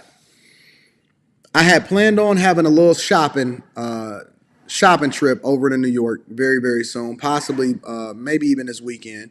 Prior to me having to go over into Miami, I got to fly down to Miami in order to get my little tooth problem taken care of. I'm just curious. Because the first thing when I started seeing stuff like this and seeing this article, I said, bro, I am not going to New York. It is no reason for me to fly over to New York and give them my money. Why? So they can take y'all tax dollars and what it is that I pay in the sales tax and all of this other type of stuff. And why would I stay in a hotel, literally in a hotel across from somebody who's staying in a hotel for free, a migrant, and tearing it up? Why would I stay in a hotel and be across the hall from somebody that I have no clue where they come from, what their background is, where they trying to escape from? I don't know nothing about these people. And they're paying and incentivizing in order to get these people over to work. And y'all out here looking dusty. Reading Super Chat shortly. I see you are. Hotels. Technically, short-term rentals of 30 days or less are illegal in New York City. So if this is going to be something less than 30 days, they would have to change the existing law. New York City civil rights attorney Ken Belkin says the mayor could issue an executive order to temporarily change laws, which could open up his honor to litigation. And he's already created controversy for previous plans to house migrants, such as housing men in tents on the Orchard Beach parking lot, then Randall's Island, both scrapped amid flooding concerns. Placing migrants in school gyms fell flat with parents and students. And just yesterday, in an exclusive report on Good Day New York, Fox 5 reporter Morgan Mackay explained a new effort. Starting next month, nearly 1,000 migrants will be housed in 50 churches and houses of worship. These faith-based shelters will be open from 7 at night to 7 in the morning. The migrants will then be moved. And let me tell you why the faith-based shelters are going to be housing these migrants. Because it's money associated with it. And they're going to get paid per head that they then house per day. And I'm just trying to figure out whose tax money and where this money is coming from in order to pay per day for these people to be housed there. The churches, it's a money grab. It's to shore up the budget in order to make sure that the pastor is taken care of and that the saints is well funded. Building fund. They gonna take them in. They gonna take them in and they're gonna do the thing that's not in the best interest of y'all city or y'all country because it's a money grab, 100%. Move to daytime centers, which will also be faith-based operated, but paid for by the city. Another option to shelter migrants, the old postal warehouse at JFK Airport. The FAA just gave its approval, saying the space has adequate security and safety plans in place for housing. Let me show y'all something else really quickly. I want to show y'all something else really quickly before we move on. Before we move on, I want to show y'all something really quickly. This is what y'all got to put up with. Shocking new details of the scene inside New York's largest hotel that's housing illegal migrants. Our next guest is shedding light on his time at the Row NYC Hotel, reporting a 10-year-old being drunk in her hotel room without her parents on site. He's also sharing images of trashed rooms, violence in the street, and a slew of staff incident reports. Here with details, Carlos Arellano. Carlos, it's really great to have you on. Appreciate this insight. Even Carlos Arellano is not willing to put up with this shit. We got black people that's standing tall on this, but Carlos Arellano is not even interested in it. Tell us what I know you no longer work there, but you and your former colleagues were experiencing at this hotel. Just a lot of people who are they don't appreciate what they have, and they come here with the mindset of the way they live back at their home country, and they think there's no rules or no laws to be followed here. Did you ever feel endangered while you were working there, that things were getting just so out of hand? Every day, and former coworkers as well. A lot of former coworkers have reached out and are happy that I did the interview, and they're saying this place deserves to be shut down, that they fear for their life every day as well as I did. So this hotel used to be a tourist hotel. It's now housing illegal migrants. Has there ever been a time that you or your colleagues recall that this hotel was used to house American homeless people? Not myself, but I did hear. We would hear about plenty hotels that used to house homeless people and kick them out. Yeah. So tell us about this child that you found. Is that the 10-year-old who was found intoxicated? Is this a regular thing that you see? You see children by themselves without their parents in these hotel rooms? It's an everyday thing. Every day we find about 10 kids alone in their hotel rooms, either drinking or doing drugs. With weapons will be in the room, but we're not allowed to go in there. We're not allowed to. Let me back this up real quick. She's drunk. Parents are not on site. We don't know where they are. 10 years old. Drunk, weapons. Where are they getting weapons from? Where are they getting weapons from? That's what I'm trying to figure out. How are they in there with weapons? That don't even make sense.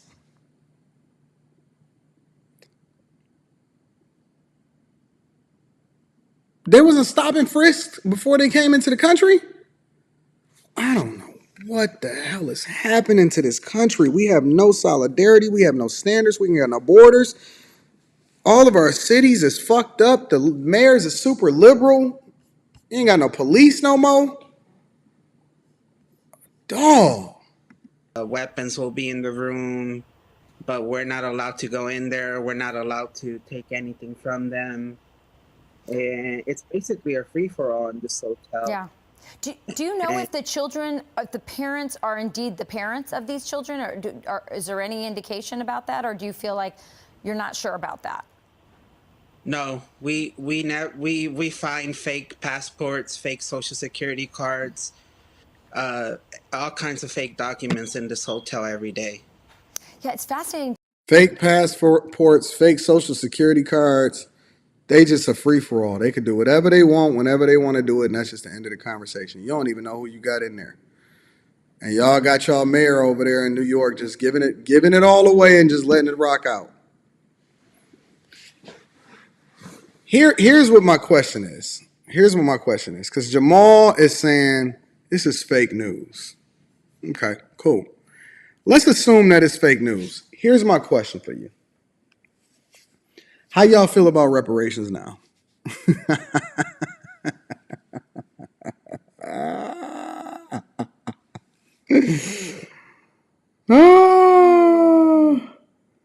How y'all feel about reparations? How y'all feel about the fact that they keep stringing y'all along, acting like they gonna give y'all something and they ain't gonna give y'all nothing?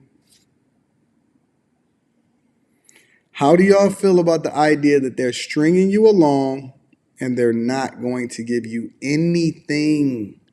And they giving them everything.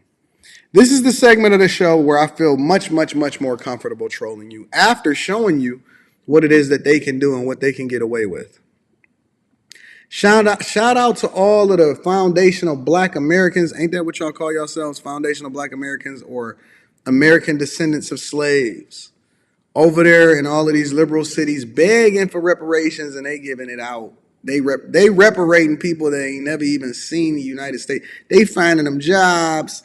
They giving them churches. They giving them solidarity. They giving them free hotel rooms.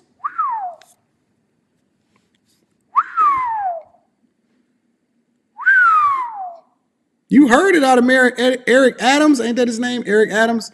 You heard it from the horse's mouth. He said, listen, not only do I want to give them all of this opportunity, free things, get them to work, all of this other type of stuff.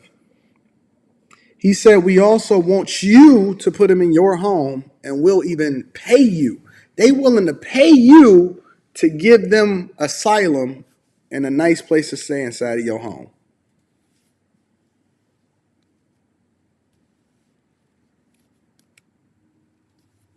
They willing to pay you to give them a nice place to stay inside of your home. How do you feel about that?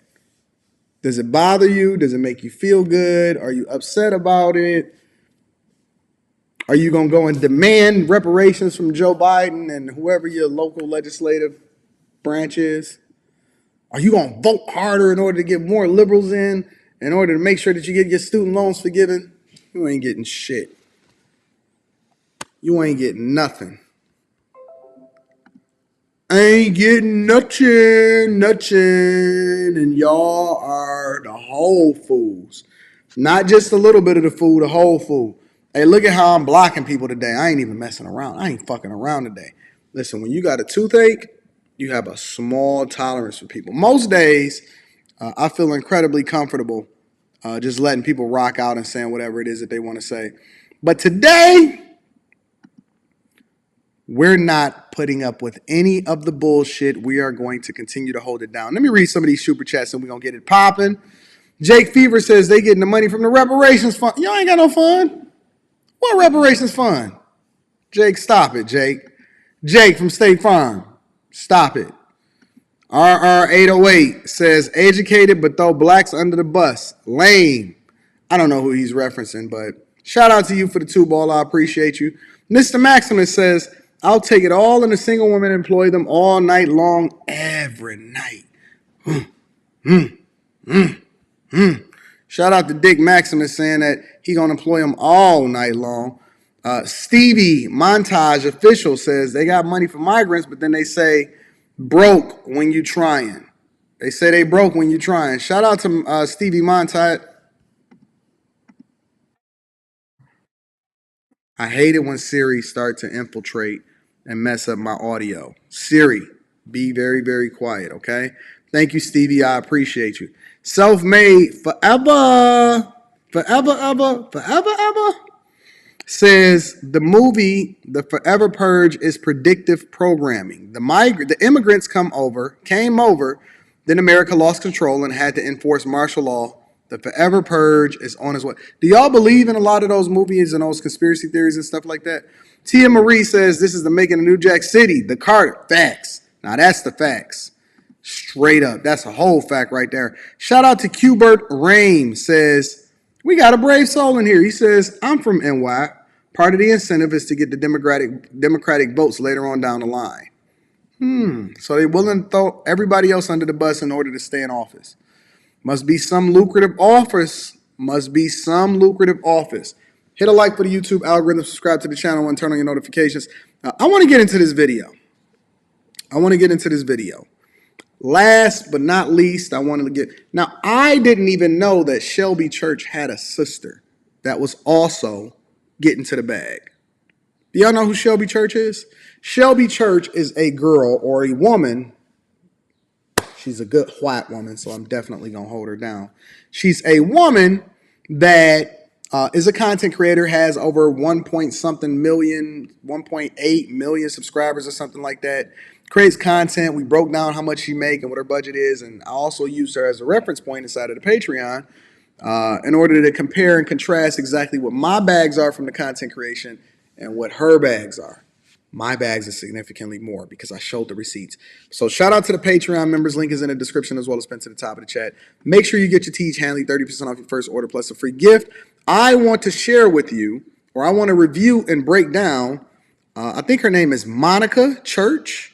Monica Church is living on $500,000 a year, and I want to compare and contrast so that we can make sure that we're making the best decisions possible by using other people as examples or reactions to how it is that we need to be doing things more effectively. Make sure you hit a like for the YouTube algorithm, subscribe to the channel, and turn on your notifications. Shout out to Monica on Millennial Money. They look the exact same too. In Seattle? Nah, I'm leaving Seattle. I'm a little bit embarrassed by my finances sometimes. I feel like I don't have it all under control. This will be my 4th year of averaging $500,000 a year. The Porsche, 4th year, $500,000 a year. That means she a high, what do y'all call them? High value women? I didn't even know if there was a such thing as a high value woman, but that's what she is. She is a high value white woman, and y'all know I love my white women. I've never had a budget, and every time 28 years old. I log into my bank account, I feel anxious. I know that's something I need to do a little bit better of a job at. I'm Monica Church, and you're watching Millennial Money. So based off of what it is that you've seen so far, let me ask y'all a question. Would you guys give Monica Church, this good white woman that makes over $500,000 a year, drive a Porsche, is incredibly comfortable, and for all purposes, she seems to be pretty fit. Would you fellas give Monica an opportunity, or would you stay down for the cause and on code with Tykesha, who let her son walk around with rubber bands on a gun, 17-year-old son with the extended clip? Just curious. Keep that in mind as we review this video.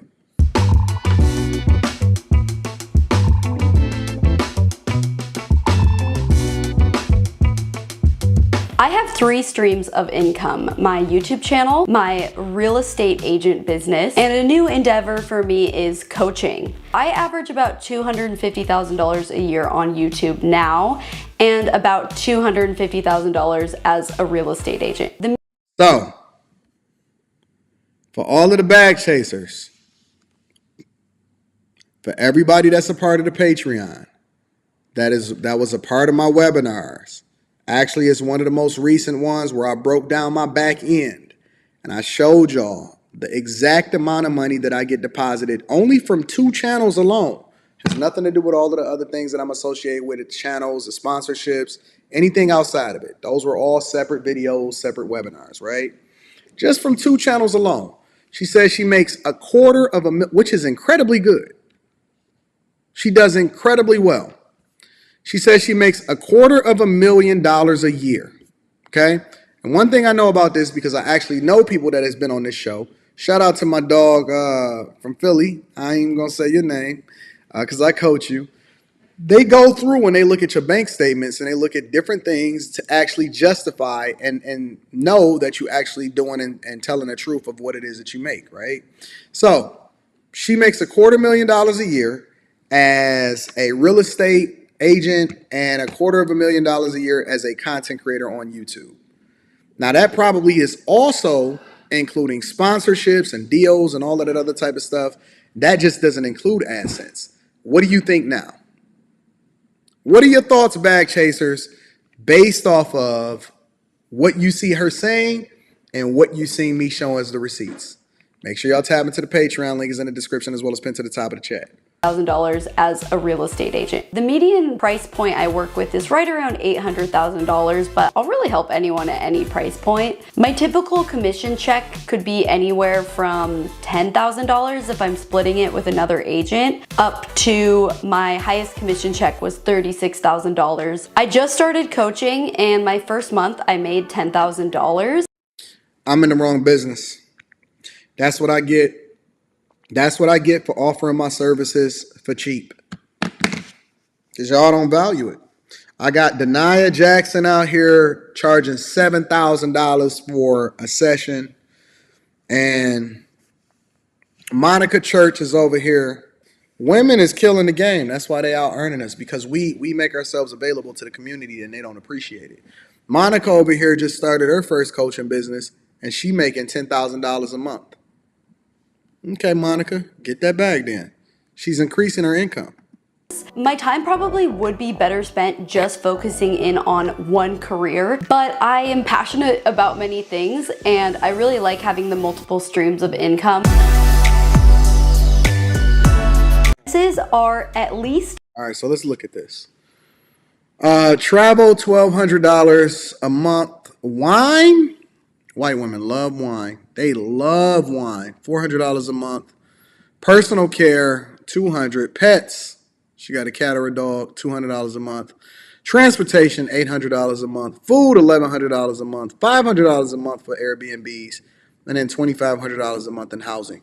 Here's the key, though. It's a strong possibility that the majority of transportation, a lot of food, definitely Airbnb. A lot of this stuff is actually probably, and travel, especially since she's a content creator, all of that stuff is written off as a business expense. Now, I don't know why she would have this in her personal expenses, but all of that stuff is written off as a business expense. Now, when you start to break it down and you say, okay, well, $8,200 a month is what it is that she spends per month on average, then that would mean that she spends the equivalent of about $96,000, $97,000 a year. Mental math, $97,000 a year in expenses, but she makes $500,000 a year in income. $97,000 a year in expenses, $500,000 in income. So you can have this lifestyle. I don't have any problem with her budget because she's been able to sustain how much she's making and she's increasing it after over 4 years. You can have this type of lifestyle when you make over $500,000 a year and you're probably still making the smart investments long term. Congratulations. around $8,000 a month. My biggest expense is my mortgage. My mortgage is $3,800 a month, but I've never actually paid that full $3,800. When I first moved in, I actually had roommates in 2 bedrooms. So one paid $1,150 a month and one paid $1,000 a month. And So she got roommates. That means that she's still frugal and that she's not spending as much as she can spend just based off of her income. She's spending as much needed in order to make herself comfortable. paid the difference. Now I live here with my boyfriend. He pays me $1,500 in rent and I pay. I wonder if he a white man or a black man. But he paying her $1,500 a month in rent. The $2,300 in difference. The average rule for how much you should spend on rent or a mortgage is 30% of your income. I don't spend anywhere near that. That is changing though, because I am in contract on a house with my boyfriend in Palm Springs, California. The mortgage on that. Very, very bad move. Very, very bad move. Very rarely do you see people that make a lot of income that is supposedly financially literate making bad decisions like this. There's no reason for her to go into contract on a house, buying a house with her boyfriend that she is not married to. If you are not married, you are single, never go into contract with somebody that you are not married to on a house. And this is one of the reasons why I tell y'all all the time, the person that you lay next to every day is the biggest financial decision that you ever gonna make in your entire life. Why would you buy a house with somebody that you are not married to? Just buy it on your own. You make enough money in order to be able to do so. Why are you buying a house with a person that you're still calling your boyfriend? Cart before the horse. Home is going to be $6,100 a month. In total, I'm going to have close to $10,000 in mortgages. It will be split with one other person, so I will be accounting for $5,000 a month in mortgages. Well, so much for that idea of her not increasing the amount of money that she's spending based off of how much money that she makes, because she just went and got a $10,000 a month home expense. And I'm sure that's including taxes and property taxes and insurance and all that other type of stuff, possibly even throwing potential maintenance in there. But she just basically went and bought her a $10,000 a month home, which is the equivalent of $120,000 a year, right after she said 30% of her income. Rule of thumb, you actually want to make it 30% of your take home, not your income. I'm going to live in Seattle for 6 months of the year and California for 6 months of the year. I know so many people work all of their lives to be able to do this whole snowbird thing, live wherever they want, and I realize how privileged. That's the Airbnb that her and her sister got, I think. And fortunate that I am to do this at 28 years old, and I pinch myself every day, and it's not something that I take for granted. I do also own a home in Palm Springs with my sister Shelby. It's an Airbnb and we use it as an investment property. It doesn't quite break even, and on average I pay $500 a month for it. They love to wear them pro kids and stuff, though. They ain't gonna spend no money on their shoes. That's one thing about them black women. They gonna get them Christian Louboutins, and it ain't just black women. It's a certain demographic of women that they love them Christian Loubs, they love them Gucci's, they love them Balenciagas, all of that. They gonna get it. But white women like her, they like a little dirt on their Converse, on their pro kids, on their Skechers. Yeah, they get it. I don't really spend that much money on clothes and makeup. Once a quarter, basically the change of seasons, I'll feel the need to get some new clothes to refresh my wardrobe, and I'll spend on average $1,500 on this shopping trip. This is pretty much all I wear, is a mix of this pant with this style of shirt.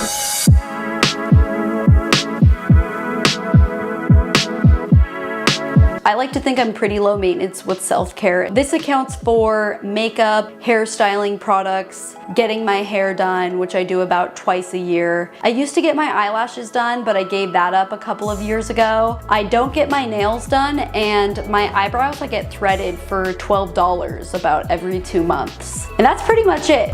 They don't spend a lot of money on themselves. They do everything themselves and they just be chilling. Like, take me as I am. Take me as I am. They be doing just like that. My chick is at the hairdresser right now, getting her hair done Right now, she's out getting her hair done right now.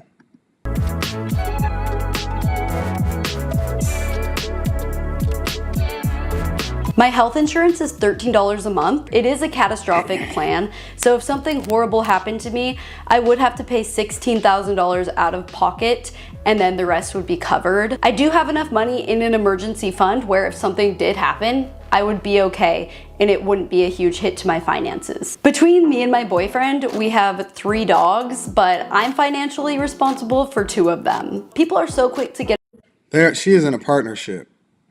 She's straight up in a partnership. And listen, my neighbor have a dog, and every time that little fucker shits, it smells like it's sick. I don't know what she feed it, but I'm like, it's no way that I would ever get a puppy or a dog, let alone 2 or 3. Is there way higher maintenance and way less enjoyable than children?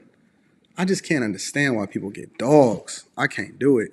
a pet but not really think about how much that's gonna cost them. My dogs cost me on average probably about $150 to $200 a month. The biggest expense is their grooming. This costs on average $125. Other expenses with my dog would include treats, some toys, and food. You should always also have an emergency fund for your pet. I'm pretty sure every pet that I've grown up with, I'm not doing it.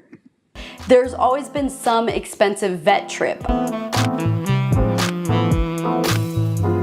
I spend about $150 a month on subscriptions. My main subscriptions are actually business expenses. Storyblocks.com is probably my most expensive subscription.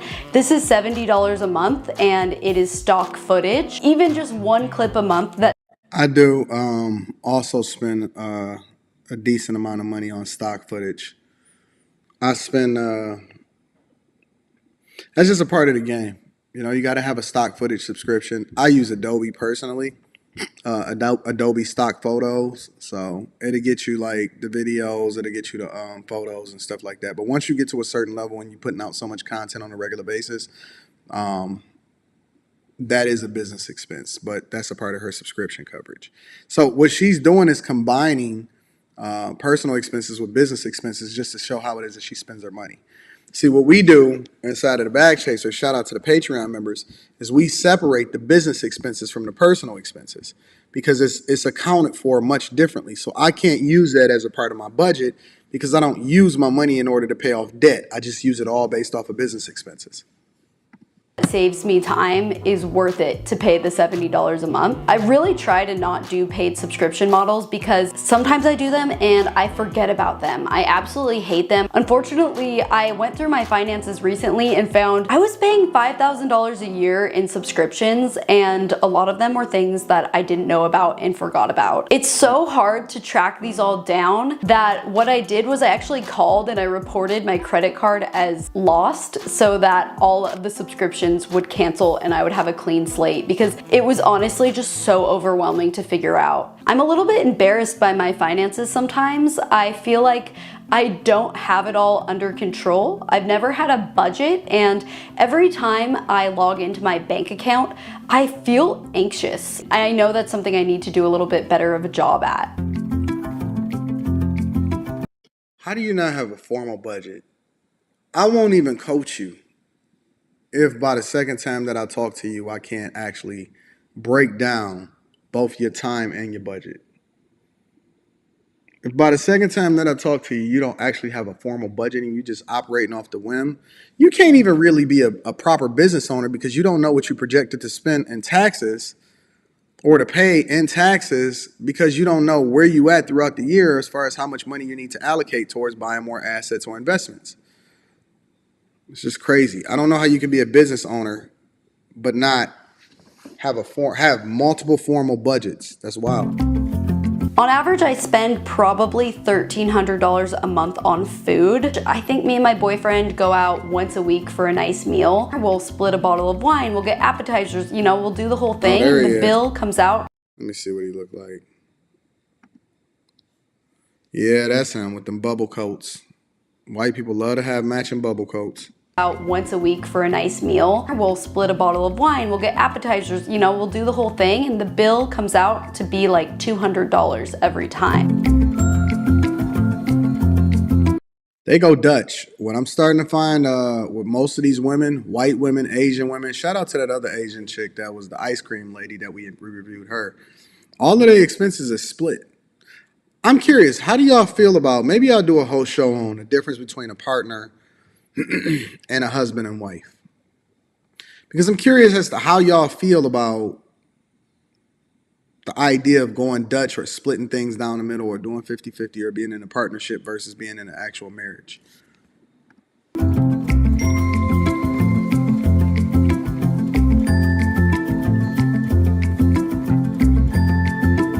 It's not that I don't like to cook, but I just don't like the time that it takes to cook. A small collection of wine. I have wine subscriptions to some wineries where the bottles cost on average $50. I don't drink that every day, but I do have a collection of my nice wines. Yes, I can absolutely taste the difference between a good bottle and a bad bottle.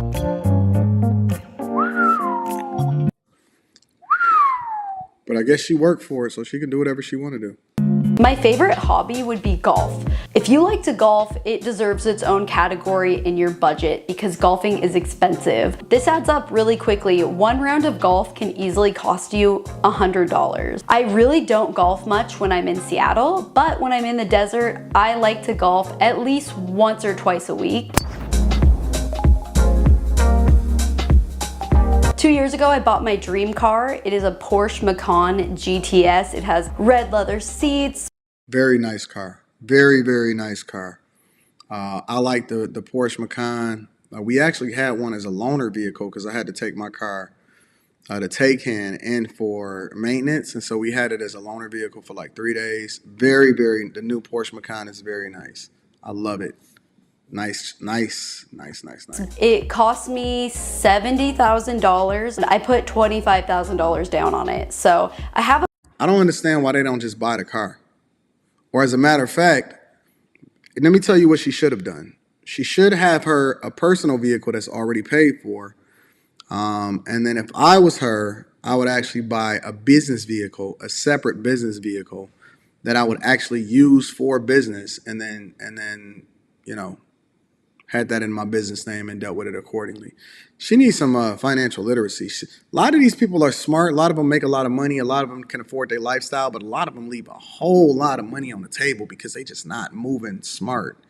They're not being wise with how it is that they're taking care of business. But I have a monthly payment of $655 on that car, and insurance is $159. You can get all of that junk written off if you know what you're doing. The insurance, the maintenance, the mileage, all of that. If you know what you're doing, you can get all of that junk wrote off, and then she would have a lower tax bill. But tap into the Patreon. Link is in the description as well as pinned to the top of the chat. Loved having that car, but I'm actually going to sell it soon because I have an Airstream trailer and I need to buy something that can pull it.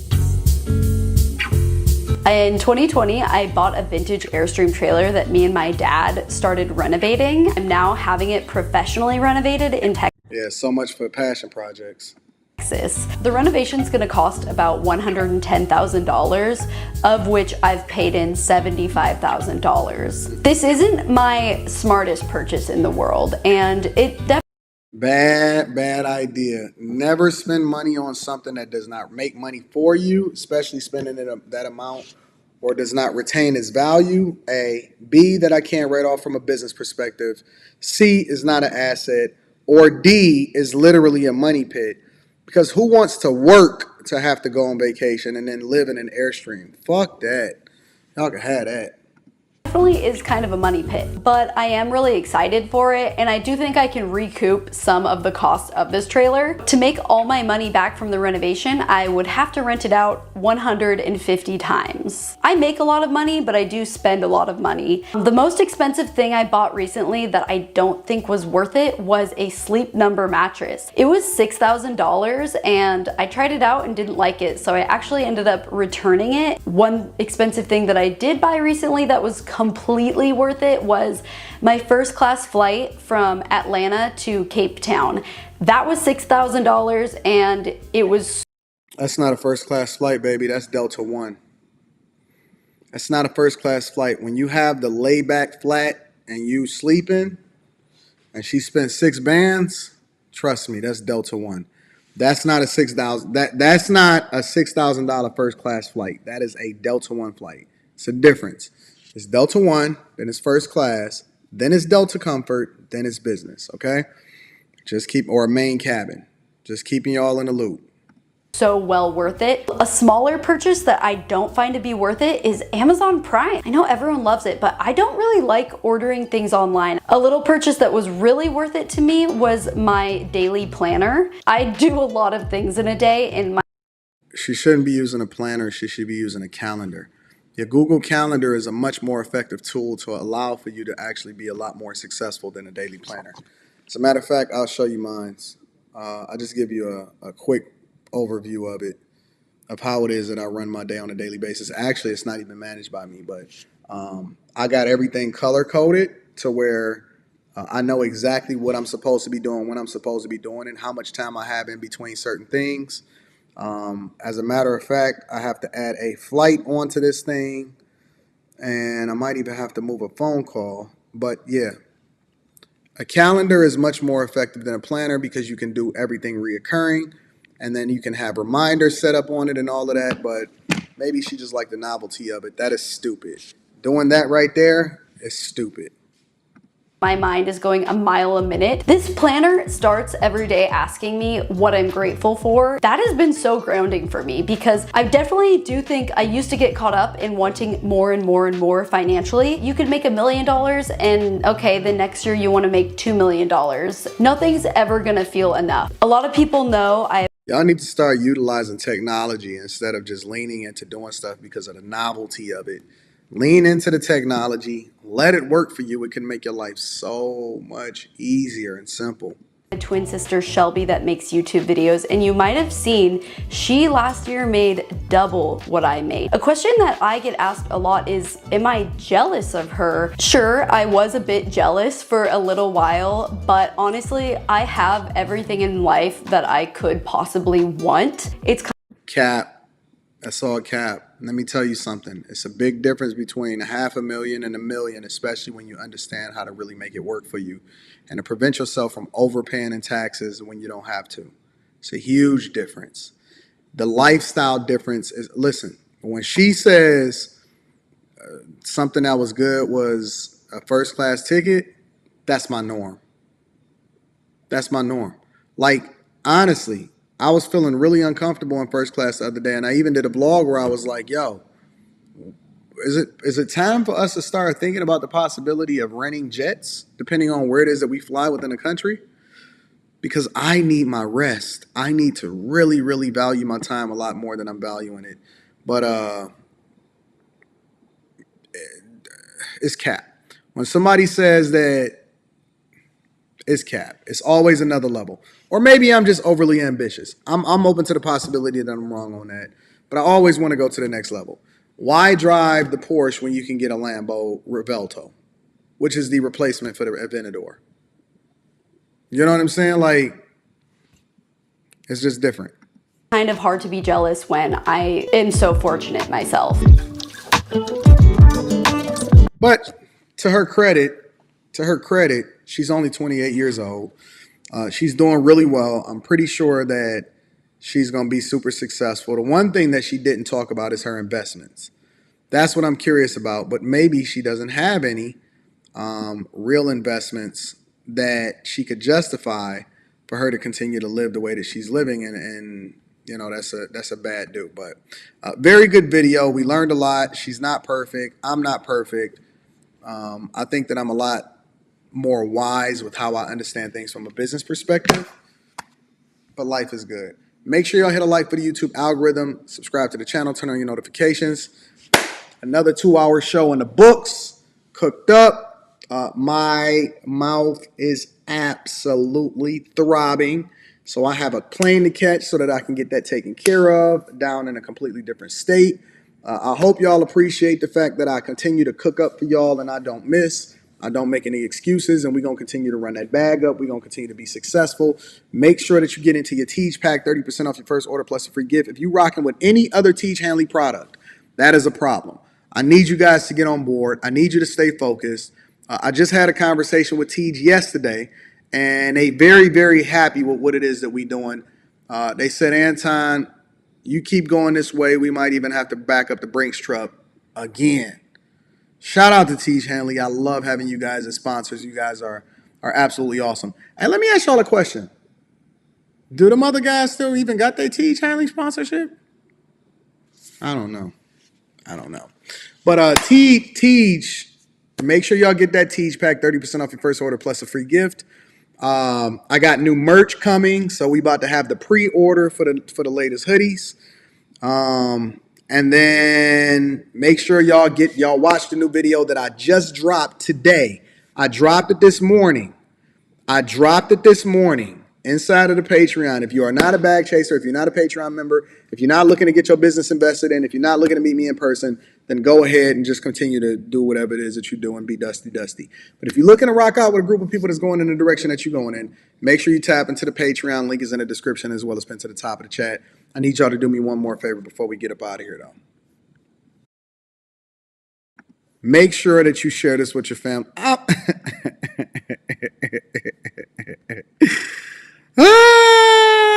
Make sure you share this with your family and friends. We don't want to be successful by ourselves. I love you guys.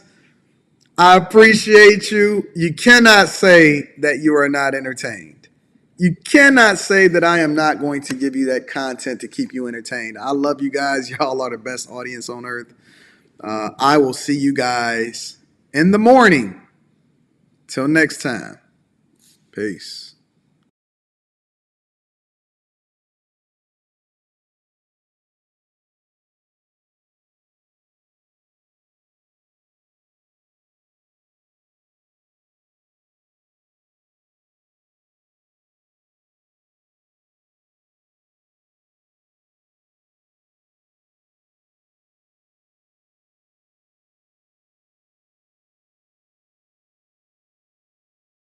Wait. Y'all said I skipped the super chats? No, I didn't. Y'all thought that I was going to miss? I might have been a little bit distracted, but I ain't going to miss. Let me read some of my super chats and get up out of here. Jay Ben says we got to ban them from buying white shoes. Shout out to Jay Ben. You thought I missed, but I was still focused. And Brock showing love as a past love offering. I also got to give love out to Mike, that dude. I appreciate you, big dog. Thank you for holding me down. Thank you for everybody that continue to rock with me. I am not going to forget my bag chasers and the people that continue to support the platform. I am dedicated to making sure that y'all acknowledge. Thank you guys. We up out of here. Peace.